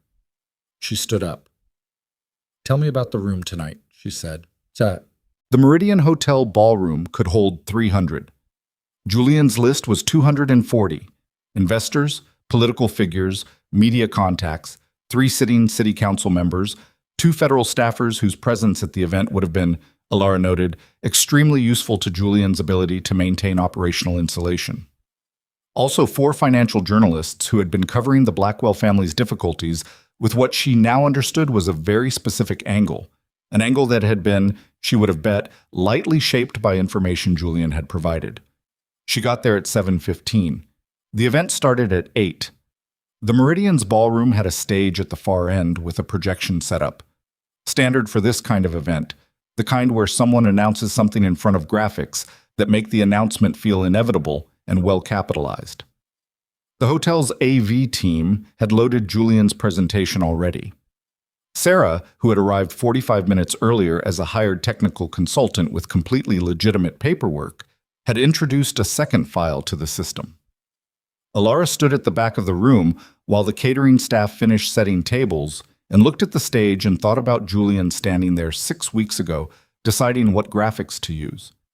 Nico came to stand beside her. He called the event coordinator from the courthouse, he said, 20 minutes ago, told her to cancel. She didn't. She didn't. Elara nodded. His legal team also filed an emergency injunction attempt to freeze any Blackwell-connected assets from being displayed in a public forum, Nico said.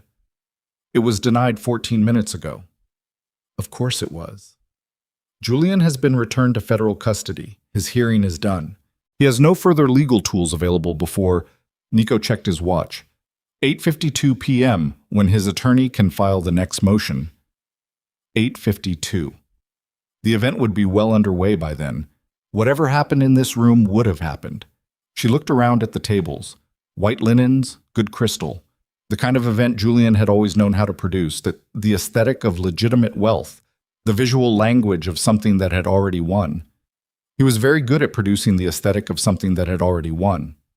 She thought about $41 million, about 5.5 years, about a kitchen table in May and a conversation about square footage and light, and a man with reading glasses he only wore when he thought no one was looking. She thought about Diane not looking at her when the envelope was opened, about her father with his hand flat on the desk, about Graham's face in the cathedral, that flicker of something that wasn't quite fear, arriving late, like a man who'd forgotten what the thing arriving felt like. She thought about ash in a ceramic tray, orange at the edges. When the presentation changes, she said, what's the transition like? Seamless, Nico said. Julian's opening slides run, first 3 minutes, standard, then the feed switches. He had someone scheduled to speak before the main presentation. His CFO, Martin Lowe. Lowe doesn't know yet. He's going to stop when the feed changes. He's going to stop, Nico said. And then the room is going to be quiet for about 10 seconds while everyone processes what they're looking at.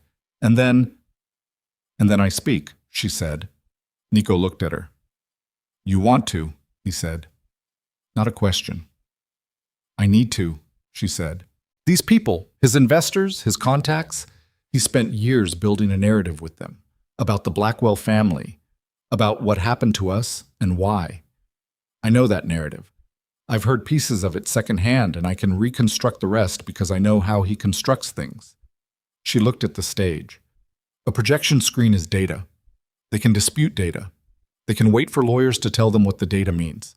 I need to be in that room so they can't do that. Nico was quiet for a moment. It's dangerous. If there are people in this room who are more than just investors, Julian's partners, she said. I know. If any of them feel sufficiently exposed, I know, she said again.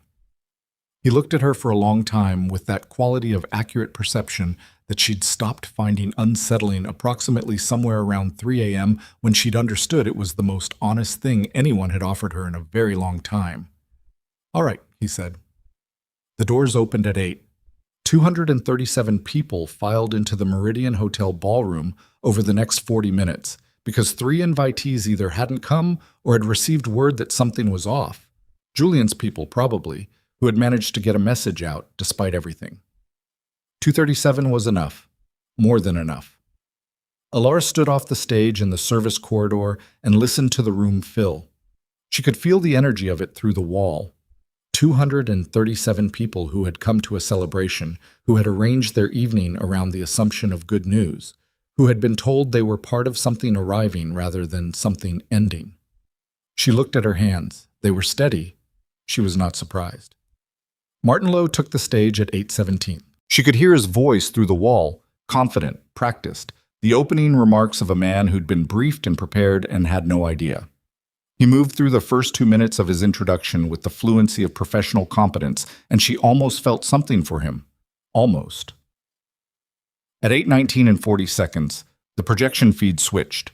She heard the room change, heard the specific quality of 237 people's attention shifting simultaneously. The drop in ambient noise, the single collective inhale, the 2 seconds of absolute silence that Nico had told her to expect. Then she walked out onto the stage. Martin Lowe was standing at the podium looking at the screen behind him with his mouth slightly open and his prepared notes still in his hand. He turned when she came on, looked at her with complete non-comprehension. She moved him aside gently with one hand on his arm, and he went, the compliance of a man in shock. She stood at the podium, 237 faces. The financial journalists with their phones already out. The council members whose expression had already moved from confusion to the specific careful blankness of people managing their exposure in real time. The investors, most of them, the majority, who were looking at a projection screen full of things they recognized and looking at a woman they didn't recognize and working through the calculation of what it meant that those two things were in the same room. She looked at the screen over her shoulder. The first image, a wire transfer receipt. The originating account and the destination. A Blackwell subsidiary moving to Mercer Capital Holdings. The date, the amount, the authorization signature. She looked back at the room. Her voice, when it came out, was even. It was flat. It contained nothing performed.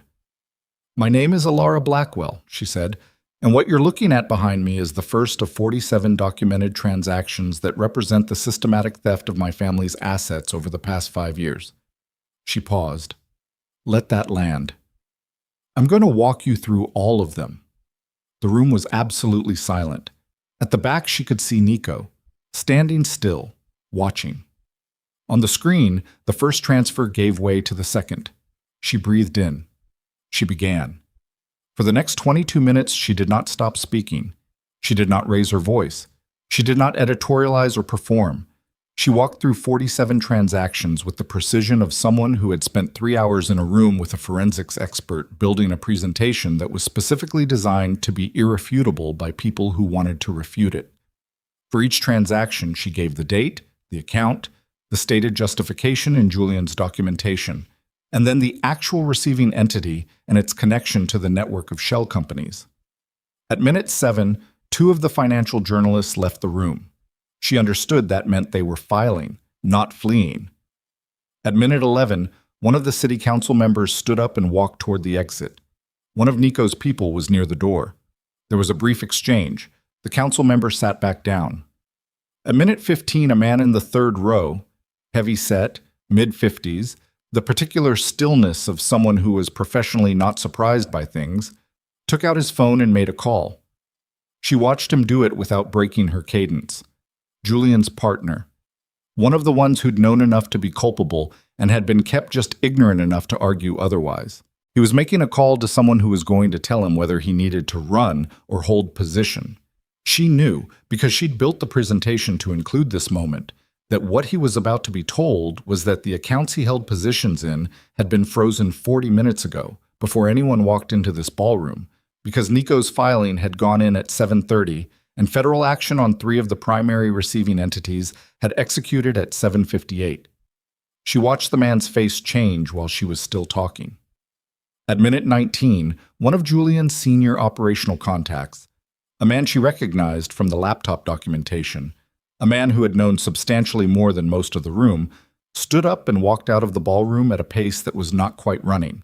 She did not stop talking. She finished at minute 22. The last slide on the screen was a date, 5.5 years ago. The date of the first redirected account, the date she and Julian had been in Lisbon.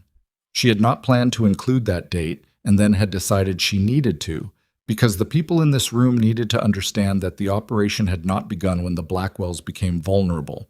It had manufactured the vulnerability, and it had started from inside a relationship, which was the most foundational and irreversible kind of access a person could be given. She looked at the room. The individual who constructed this operation was arrested this morning at 6:47 a.m., she said. The accounts connected to the entities displayed on this screen are currently frozen pending federal review. If you have questions about the implications for your specific positions, I would strongly recommend you consult an attorney before you leave this room. A pause. Or before you make any calls. She looked at the man in the third row. He looked back at her. She stepped away from the podium. The room broke open. Not all at once. The specific kind of controlled chaos that happens when people in expensive suits understand that the ground they've been standing on has changed, but haven't yet agreed on how to react to that publicly. Voices rising, phones coming out. Martin Lowe, still standing to the side of the stage, looked at her with an expression she didn't have time to interpret. She walked off the stage into the service corridor. Nico was there in 30 seconds. She was leaning against the wall with her hands at her sides and her heart doing something she didn't have vocabulary for. Not hammering, not racing, something more sustained and more foundational, like it had been running at a frequency she hadn't felt before and was only now registering that frequency as something her body was going to have to account for. 2 federal agents just walked in the main entrance, Nico said. His partners? 3 of them are in conversation with federal investigators in the lobby. 1 left the building and was stopped outside. He paused. The journalists have filed. It's going to be on 3 outlets in the next 20 minutes. She breathed. The accounts, she said. Frozen. All of them we identified, plus 2 more that tripped the monitoring flags when Julian's operational team tried to move assets in the window between 7:30 and 8. He looked at her. It worked. She stood against the wall of the service corridor with the noise of the room beyond filtering through, and she waited for what she felt to arrive. Waited for relief or satisfaction, or the clean resolution of something that had been pressing against her sternum for 19 hours. What arrived instead was exhaustion so total it was almost structural, like the thing that had been holding her up had been very specifically the requirement to keep moving, and now that requirement had changed. And under the exhaustion, something that wasn't finished, something she knew was not finished. Julian, she said. Nico's expression shifted slightly. He's in custody. The detention. He built this for 5 years, she said. He accounted for everything. He had someone inside your organization. He had Graham. He had the fabricated files. He had a legal team ready. He had an exit in every direction. She looked at Nico. He had something for tonight, too. Something he thought would hold even if we were here. Nico was quiet. What? She said. He looked at her for a moment with the quality of a man deciding whether the next several seconds are the right time. There's a room in this hotel, he said carefully. Julian rented it 3 weeks ago, separately from the event, a suite on the 8th floor. A pause. His people have been using it as a staging area. We found it 2 hours ago. Another pause. There are files in it, physical files, documents we haven't seen before. What kind? The kind that... He stopped. His jaw moved once. The kind that contain information about people in my organization, specifically, going back 6 years. His voice was even, but beneath the evenness was something she was learning to read as the controlled version of something much larger. Carver wasn't the only one. She stared at him. How many? She said. He looked at the wall, then at her. Enough, he said, that I don't know how much of what we did tonight was watched from the inside. The noise from the ballroom was still filtering through. 200 and some odd people in various states of controlled panic. Federal agents in the lobby, 3 news outlets running a story. Julian Mercer in federal custody, with attorneys filing motions. And on the 8th floor of this hotel, in a room they'd found 2 hours ago and hadn't fully searched yet, files that told a different story about how completely Julian had anticipated this night. She pushed off the wall. Show me the room, she said. Nico looked at her, read something in her face, nodded. They went to the elevator, the doors closed, the floor numbers changed. 8. The doors opened onto a quiet corridor, thick carpet, the specific silence of a hotel floor at 8:45 p.m. when everyone is somewhere else. At the far end, a door standing open. Light inside. She walked toward it, Nico beside her. The corridor felt long. Her feet were quiet on the carpet and her wrist ached and the back of her neck ached, and she could feel her own heartbeat in a way she usually couldn't, steady and deliberate and slightly too present. She reached the open door, stepped inside. The suite was large and looked like it had been used as a working space for weeks. Folding tables set up, laptops, stacked physical files in labeled folders, a whiteboard on the far wall that had been partially wiped, but not completely. She could still read fragments, numbers, names. One of the names on the whiteboard was hers, not in a list, not as a data point, with a timeline next to it. Dated notations in Julian's handwriting, which she recognized the way you recognize someone's handwriting when you've read their notes and their letters and the things they left on kitchen counters over 3 years of a shared life. The timeline started 5.5 years ago. It ended with a date that was 3 days from now. She looked at the date. She looked at Nico. He had seen it. He was looking at it with the controlled expression that contained something much larger. And in this room, at this hour, with this much between them, she could finally read what the larger thing was. Not anger, not fear. The specific expression of a man who has understood that the adversary he's been building against for 8 months had been building against him for 6 years, had started before the investigation had started, had in fact possibly started before Nico had decided to investigate at all, which raised a question about the sequence of events that had a very uncomfortable answer if you followed it to its end. He didn't respond to your investigation, she said slowly. Nico looked at her. You didn't find him, she said. He found you. He's been... She stopped, looked at the whiteboard, looked at the timeline with her name on it. He needed someone to run the investigation, someone with the resources to access the shell network and the federal connections to threaten the receiving entities. Someone who couldn't be connected to the Blackwell family directly, so the evidence would be clean. She felt it assembling in her head the way patterns assembled, inexorable, each piece finding its place. He needed someone who would build the case for him so he could take it. Take the documentation, take the network map, take the witness list, and use it to construct his own defense, Nico said. His voice was very quiet. The best defense of an operation this complex is a complete picture of what the prosecution has, she said. And if you build that picture for him, then I've done his legal work. The suite was quiet around them. The whiteboard, the files, the date 3 days from now. She looked at Nico and understood that they were standing in the center of something that had been designed around them both, and that the question of what to do with that understanding was the question that everything else had been building toward, and that the answer required something neither of them had been asked to give yet. Everything up to now had been the approach. This room, this date, this particular shape of a trap that used their own careful work as its mechanism. The date on the whiteboard was 3 days from now, and it had a single word beside it, dissolution. She stood in the middle of the suite and looked at it and made herself think clearly about what it meant.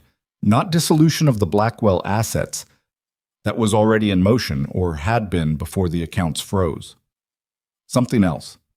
Something that used the word the way lawyers used it, the specific legal meaning, the dissolution of a corporate entity, the termination of existence on paper. She crossed to the nearest folding table and opened the top folder. It took her 4 minutes to understand what she was reading, another 2 to understand what it meant. Julian had registered a holding company 14 months ago, separate from Mercer Capital, separate from every shell entity they'd identified and frozen, under a name that was a string of numbers followed by LLC. The kind of name that was designed to be invisible in a database search because there was nothing human in it to catch on. That company held one asset, a single contractual instrument, a debt purchase agreement filed and registered, completely legitimate on its face, acquiring the primary Blackwell debt obligation from the original creditor. Not a shell. Not a fraudulent construction. A real purchase. With real documentation, properly executed, which meant that regardless of what happened to Mercer Capital, regardless of frozen accounts and federal filings and evidence presentations at hotel ballrooms, the fundamental debt that had started everything, the debt that had put the family in the position of needing a negotiated arrangement in the first place, was now owned by an entity that had nothing visible connecting it to Julian Mercer. An entity that would, in 3 days, file for the dissolution of its assets through a legitimate legal process that would trigger a creditor action against the Blackwell estate. And because the dissolution filing was a standard legal instrument, because it looked from the outside like a company winding down its affairs and liquidating its holdings in the ordinary course of business, it would not trip the same federal flags that the other accounts had. It would move slowly through courts, through normal channels, through a process that took months, and gave attorneys and judges and procedural timelines the time to do what procedural timelines always did, which was give the person who understood the system best enough space to navigate it. She put the folder down. He built a floor under everything, she said. Nico was beside her, reading the same documents. His face did the thing it did, controlled, precise. But she was close enough now, had been in enough rooms with him at enough hours of the night to read what was underneath. The debt purchase, he said, filed 14 months ago, before the investigation, before the ceremony. She looked at him. Before you decided to look at the Blackwell situation. He was quiet for a moment. He anticipated federal asset freezing. He anticipated everything, she said. The investigation was useful to him for a while. And then he built something underneath it that doesn't require his freedom or his network or any of the things we just spent the night dismantling. She looked at the whiteboard, at the date. If that filing goes through in 3 days, the estate goes into creditor proceedings, and Julian doesn't have to be present for any of it. His lawyers handle it. The company handles it. And there's nothing in the documentation that connects it to fraud because the debt purchase itself was legitimate. Nico turned from the documents, moved to the window, stood with his back to her for a moment, looking at the city, and she looked at the line of his shoulders and understood that she was watching a man work through something that did not have a clean answer, which was a rare enough thing that she let it have its space. The debt purchase can be challenged, he said finally, in court, over months, with a legal team the family can't currently afford. With resources I can provide. She looked at his back. That's a different arrangement than burning a contract in front of 60 people. He turned around. Yes. What does that arrangement look like? He looked at her with the direct quality she'd stopped finding unsettling. It looks like what it is, he said. I fund the legal challenge. The debt instrument gets tied up in proceedings until the fraud case produces enough documented connection between Julian and the originating debt structure to invalidate the purchase on fraudulent inducement grounds. He paused. It takes time. It's not clean. And it requires the fraud case to hold, which requires witnesses who don't recant, which requires the documentation from that laptop to survive Julian's legal team's challenge, which requires everything to work, he said. Yes, all of it, at once, over a period that's going to be longer than tonight. She looked at the folder on the table, at the whiteboard, at the date. She thought about what it would mean to say yes to the arrangement he was describing. Not the burned contract. That was ash. This was something real, an actual commitment with actual weight, entered into with full knowledge of what she was entering into. With a man she'd known for 36 hours, who had put her name on a piece of paper months before she'd ever met him, and had, she was increasingly understanding, understood her more accurately in that time than the man she'd spent 5.5 years with. "Why did you choose my name?" she said. Not the first time she'd asked it, the first time she'd asked it directly. Nico was quiet for a moment, not the managed quiet of someone composing an answer, the genuine quiet of someone deciding whether to say something true. "I had files on your entire family," he said. "Your father, your sister, your uncle, you." He looked at her. "Your father had been managed for years. He trusted the wrong systems and the wrong people, and it had made him passive. Your sister had spent her life optimizing for approval from those same systems. Your uncle was the system." He paused. "You were the one who had never stopped pushing against things that didn't make sense to you, even when it cost you, even when pushing didn't change anything." Another pause. "You'd pushed against Julian for 3 years without knowing you were doing it. Every time the relationship could have gone deeper, the apartment, the formal commitment, the full integration of your life into his, you held back. You couldn't have told me why, but something in you knew the geometry was wrong." She stood very still. "You chose me because I'd been right about him without knowing I was right," she said. "I chose you because you were the only person in the family who hadn't been successfully managed," he said. "Everyone else had been given a version of reality and had accepted it because accepting was easier. You'd been given the same version and had spent 3 years quietly refusing it without even fully understanding what you were refusing. The suite was quiet around them. Through the window, the city was fully night now, properly night, the transitional light long gone. "That's a significant amount to put on someone without telling them," she said. "Yes," he said. "It is." She let that sit. Let him sit with the honesty of it, the acknowledgement, which was not an apology but was something more useful than an apology, because it was accurate and she'd had enough of inaccurate things for one lifetime. "The debt instrument," she said. "The dissolution filing, who files the challenge?" "My legal team, tomorrow morning." "And the fraud case documentation?" "Secured. 3 separate locations. Chain of custody documented tonight before we came upstairs." He looked at her steadily. "I started building redundancy into the documentation 2 weeks ago, when I understood that Carver might be compromised. Whatever Julian's people have from inside my operation, they have the investigative record up to 6 weeks ago, not the last 6 weeks." She thought about that. "So the case he built his defense around is incomplete." "By 6 weeks of evidence," Nico said. "Yes. Including the laptop, which he didn't know we'd have." She breathed out slowly. The shape of it assembled itself, not clean, not easy, nothing like the feeling she'd had for approximately 3 minutes after walking off that stage, before she'd understood that the stage had been part of it too, that Julian had let them have the stage because what was underneath the stage was still intact. But the shape of it was real. The challenge had a foundation. The fraud case had a 6-week gap that Julian couldn't account for. The laptop existed as evidence of direct, witnessed, documented criminal action in a room with multiple witnesses, including a federal. She stopped herself there because Nico's status was complicated and she wasn't going to pretend it wasn't.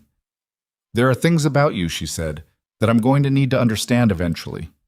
"Yes," he said. "Not tonight." "Not tonight," he agreed. She picked up the folder from the table. The dissolution filing. The document that was Julian's floor, his failsafe, his way of winning from a federal holding cell with no accounts and no network and no leverage remaining except this one clean legal instrument that he'd buried under 14 months of other things, so that when everything else was taken, it would still be standing. "Can I keep this?" she said. "It's already been photographed and documented," Nico said. "Take it." She tucked it under her arm, next to where the laptop had been earlier. She thought about the weight of the things she'd carried out of rooms tonight and almost felt something that might have been dark humor in a different hour. "I need to go see my father," she said. Edmund Blackwell was in his study. She'd half expected him to be somewhere else, somewhere that communicated the drama of the evening, but he was in his chair at his desk with a cup of cold tea at his elbow and the lamp on. And when she came in, he looked at her the way he'd looked at her across that table at 6 in the morning, with the layer stripped off. The federal agents had been and gone. Nico's lawyer had arrived, had sat with Edmund for 2 hours, had left him with specific instructions and a direct line.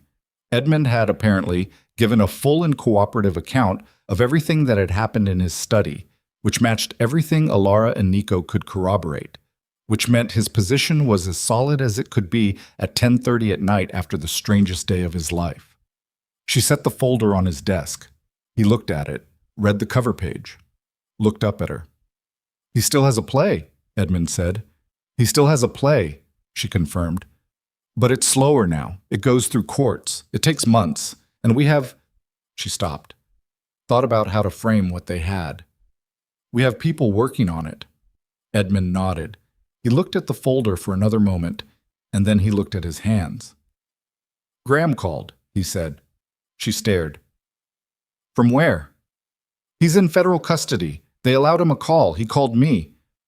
Edmund's voice was flat and careful, the tone of a man reporting facts he hasn't finished deciding how to feel about. "He wanted to—" He stopped. "He said he was sorry." She said nothing. "I didn't say anything back," Edmund said. "I didn't know what to say. I still don't." He looked at the cold tea. "He's my brother. He's been my brother for 53 years. I keep trying to find a way to make those two things coexist, and they won't." "They don't have to coexist tonight," she said. He looked at her. "You don't have to have resolved it tonight," she said. "It's allowed to just be what it is tonight. You can figure out what it means later." Edmund was quiet for a long moment. The study was exactly as it had always been. The books, the photographs, the specific quality of a room that a person had inhabited for long enough that the room had absorbed their character. She'd been in this room her whole life. She'd been in this room at 9 years old with a broken wrist she wasn't going to admit to, and at 17 when she'd told her father she wanted to study accounting instead of business administration. And he'd said he didn't see the difference, and she'd spent 45 minutes explaining it, and he'd listened imperfectly and accepted it eventually. She'd been in this room at 23 when Julian Mercer had shaken her father's hand for the first time, and Edmund had said afterward, in this room, that the man had a good handshake. She'd filed that memory a long time ago. She let herself take it out now, briefly, look at it, put it back in a different place. "The gala," Edmund said. "How did it go?" "It went," she said. "The accounts are frozen. The evidence is documented. 3 of Julian's primary partners are talking to federal investigators. 2 financial journalists have it." She paused. "The story is going to be everywhere by morning." Edmund absorbed this.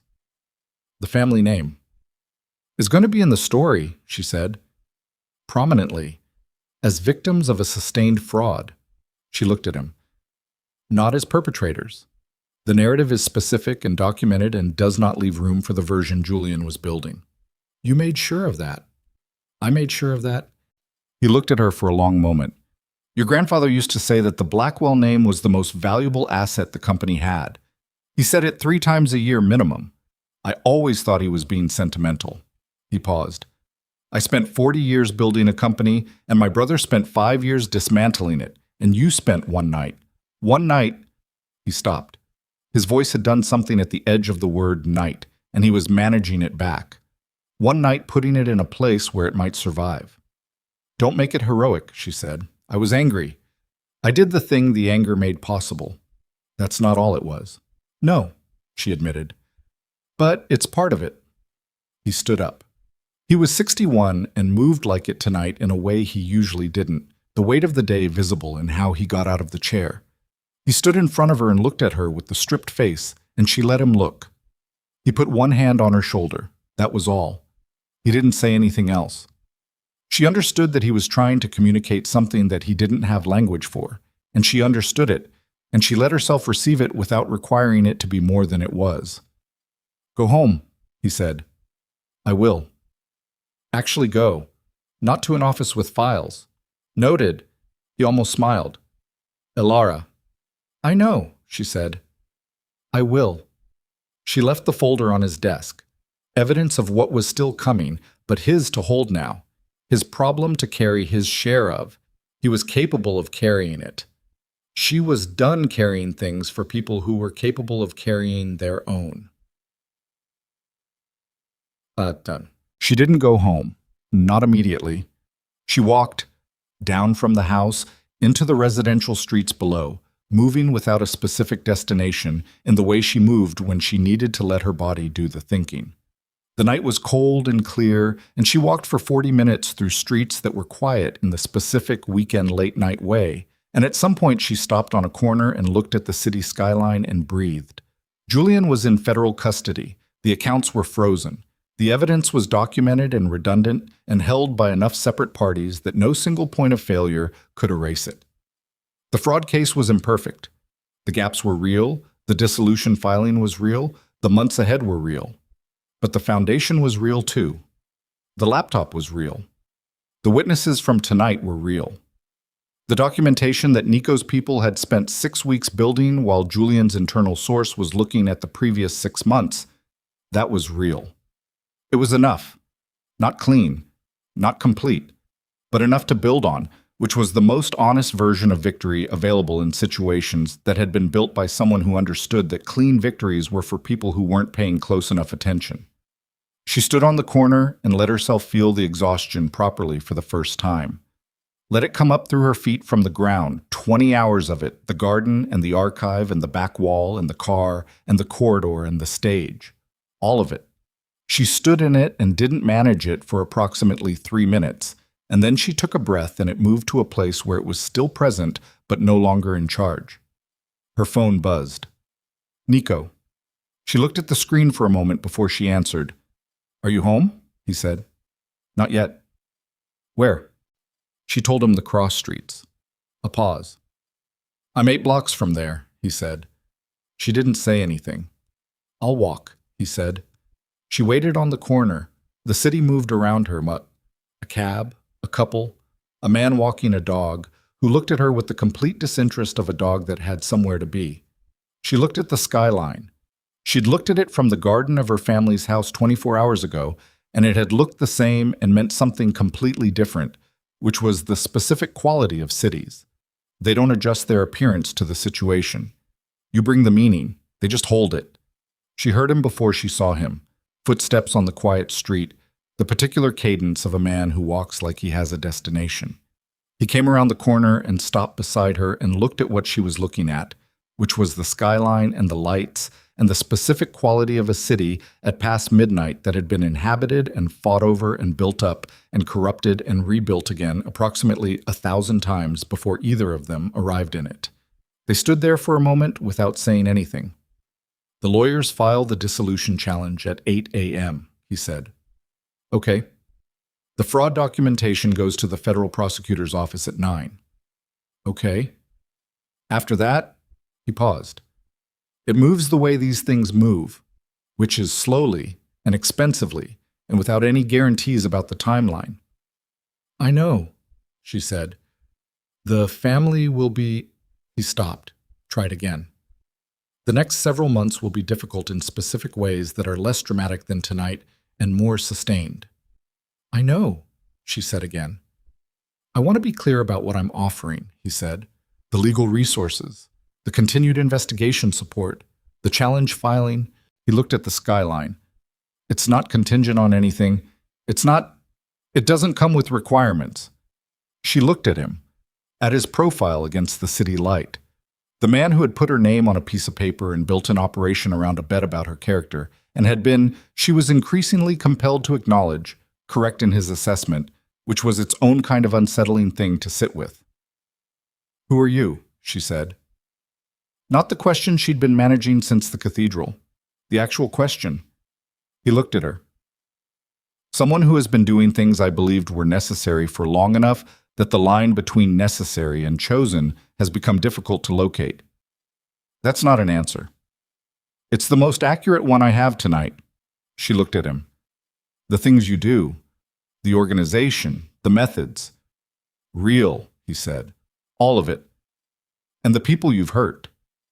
"Real too." She breathed in the cold air. I'm not going to pretend that's nothing. I don't want you to. And I'm not going to...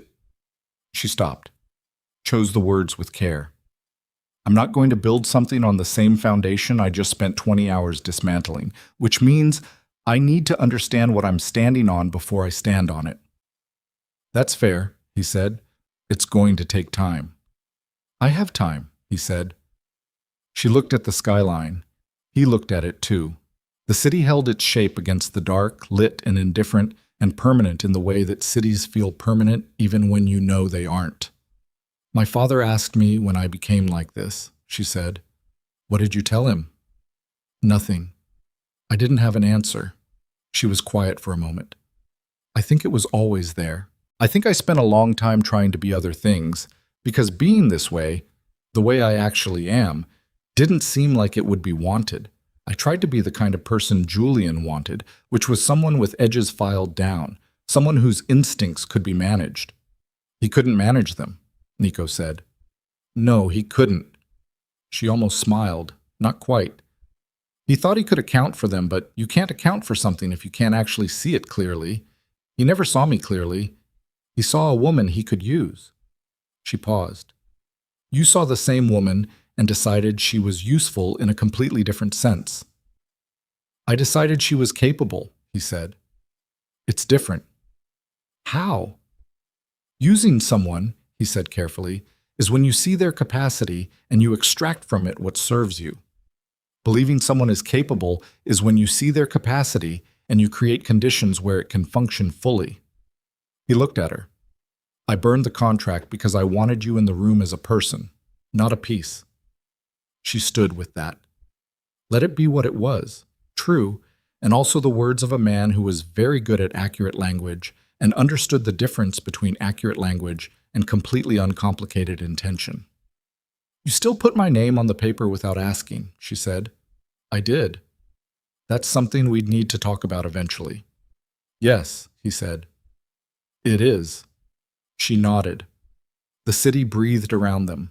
A wind came through from the north, carrying the smell of the river, cold and complicated.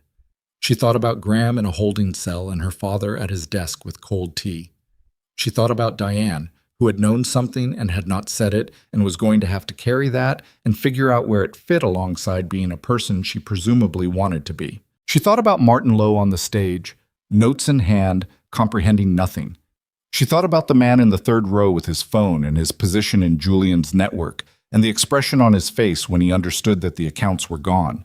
She thought about Julian, in custody, watching, through whatever communication his lawyers allowed him, the shape of a night that had not gone the way any of his contingencies described. She thought about what he would feel. She'd been trying not to do that, had been routing around it all night, but she let herself do it now, for a moment, the way you make yourself look at something directly when you've been looking away from it. She thought he would feel, not rage, not fear, something closer to intellectual reckoning, the specific sensation of a system encountering a variable it had not been built to contain, and having to sit with the fact that the variable had been there all along in something he'd thought he'd already accounted for. She'd been the variable. She'd been the thing that was supposed to be manageable and had not, at the moment of consequence, been managed. She hoped that felt like something. She thought it probably did. She let him go. Put him back in the folder with the dissolution filing and the whiteboard and the timeline with her name on it, and she closed the folder, not forever. It would have to be opened again in courtrooms and depositions and difficult conversations over difficult months. But for now. For tonight. She turned away from the skyline. Nico was looking at her. She looked back. I'm going to need to go home and sleep for approximately 12 hours, she said. That seems right. And then tomorrow there will be lawyers and documentation and things that need to be read and signed and argued about. Yes. And after that there will be more of the same, for a period of time that isn't clearly defined. Yes, he said. She looked at him. At the man who had stood at the far end of a room 4 weeks before she'd met him and written her name on a piece of paper. At the man who had burned the paper and told her there was never anything to sell and had meant it in the specific way that made burning the paper not an act of destruction, but the first step in building something that didn't require a transaction to hold. She thought about what trust was, what it actually was, in practice, in the specific and unsentimental sense. Not the feeling of trusting, which was just comfort masquerading as knowledge, but the act of it. The decision, made with full awareness of the available information and all its incompleteness, to proceed on the basis of what you could see rather than be paralyzed by what you couldn't. She'd been trusting the wrong person for 5.5 years. That was real. That cost was real and was going to be real for a while in the way these costs were. But the cost of never trusting again was also real. She could see that cost too, clearly, from where she was standing. It looked like a woman who had spent 5.5 more years in the specific careful management of her own instincts, waiting until the available information was complete enough, until the risk was low enough, until the geometry was right enough, waiting for something that didn't exist. Because the geometry was never going to be right enough for someone who had learned to treat rightness as a prerequisite for commitment. She had held back from the apartment in the West Village. She had held back from Julian at every deepening, and she had been right to, not because caution was wisdom, but because her instincts had been trying to tell her something she hadn't been willing to hear. Her instincts were telling her something now. She was going to hear it. "I'll need a lawyer recommendation," she said. "Separate from yours. Someone who works exclusively on the Blackwell side." "I have 3 names," he said. "Send them tomorrow." "All right. And I need you to answer a question when I ask you to, directly, without managing me toward an answer." He looked at her steadily. "Yes." That's a significant commitment for someone who has been managing operations for, "I know what it is," he said. She nodded once. "Then we have a starting point." She put her hands in her jacket pockets and turned toward the street that led back up toward her father's neighborhood and her own apartment 2 miles further on. She took 4 steps and then stopped and looked back at him. He was standing where she'd left him, not following, not calling after her, just standing on the corner with the city behind him, reading her correctly, understanding that she was leaving and that the leaving was not an ending but a recalibration, a person going home to sleep and beginning again tomorrow with different information than she'd had yesterday. "I'll call you when the lawyers have read the dissolution filing," she said. "I'll be available," he said. She turned back toward the street and walked. 6 months later, the dissolution challenge was still in litigation, and the fraud case had produced its first formal indictment. Graham Blackwell cooperated fully with federal prosecutors in exchange for a reduced sentence that still carried weight. Julian Mercer's legal team was very good, and the proceedings were slow. And the months had been exactly as difficult as Nico had said they would be. Less dramatic than one night and more sustained, which turned out to be its own particular kind of demanding. The Blackwell estate was not fully restored. Some things were in process, and some things were gone in ways that were going to remain gone and would eventually be accepted rather than recovered. Edmund Blackwell had begun sleeping through the night again, which Elara considered a meaningful metric. Diane Blackwell had done a thing that cost her something. She had given a voluntary statement to federal investigators about the conversations she'd overheard, the things she'd known in that elliptical, deniable way that still constituted knowing, and had been questioned for 4 hours and had told the truth for 4 hours, which was the first time in her adult life that honesty had not been filtered through the question of how it would reflect on her. She and Elara were having dinner once a month. It was imperfect and early, and Elara was managing her expectations with care, but it was real. The Blackwell corporate archive had been digitized. Elara had overseen it personally. 40 years of paper records, cataloged and indexed and searchable, which meant the next person who tried to embed a fraudulent authorization in 40 pages of restructuring language was going to find the terrain considerably more navigable in one direction and considerably less so in the other. She had moved into a different apartment, smaller, with better light. On a morning in late spring, she was standing at the window of the apartment with coffee that was actually hot, which was a standard she'd recently decided to take seriously, and her phone rang. "Nico." She answered. "The 3rd indictment came through," he said. "Julian's CFO, Martin Lowe." She thought about Martin Lowe on the stage with his prepared notes and his expression of total non-comprehension. Did he know? "Less than he should have for someone in his position," Nico said. "More than he's comfortable admitting." "Is he cooperating?" "Extensively." She stood at the window with her coffee. Outside, the city was doing what it did in late spring. the particular quality of morning light that made even familiar things look briefly like they were being seen for the first time. She'd lived in this city her whole life, and it still did that occasionally, and she'd decided to let it, instead of filing it away as information she already had. "The dissolution challenge," she said, "hearing next month. Our attorneys are optimistic." She noted the correction. He'd been making it for 6 months. The adjustment from my to our, in practical contexts, in legal and professional contexts, where it was accurate and not a performance. She'd been watching him make it, and watching herself let him, and finding that both things felt right. "I'll be at the hearing," she said. "I know," he said. A pause that was comfortable in a specific way that pauses hadn't been with Julian. Julian's pauses had always felt managed, had always contained something being withheld. This one was just space. Two people on a phone in the morning with their respective windows and their respective coffees, and the city doing its light trick outside. "Are you free this evening?" he said. She looked at her calendar. She had 3 things on it, and 2 of them could be moved, and one of them she'd been looking forward to and wasn't going to move for anything. "From 7 onward," she said. "There's a place in the West Village," he said. "Good light, apparently." She looked at her window, at the light on the building across the street, doing its morning thing. "I know the neighborhood," she said. That's fine," she said. "That's good." She meant both things. They were both true simultaneously, which was the honest answer and the only one she was interested in giving. After she hung up, she stood at the window for another few minutes, finished the coffee, watched a pigeon land on the building across the street, and then reconsider and leave, which seemed like a reasonable way to operate. She thought about Julian once, not long, not with anything she needed to process anymore, just the brief, honest acknowledgement that the man existed and had made the choices he'd made and was going to spend a significant number of years dealing with the architecture of those choices, which was a correct outcome and also a human one, because he was still human, and she wasn't going to spend the rest of her life pretending he was something she'd invented. She'd loved him. That had been real. The real thing had been used, which was different from the real thing not existing. She put Julian back in the folder.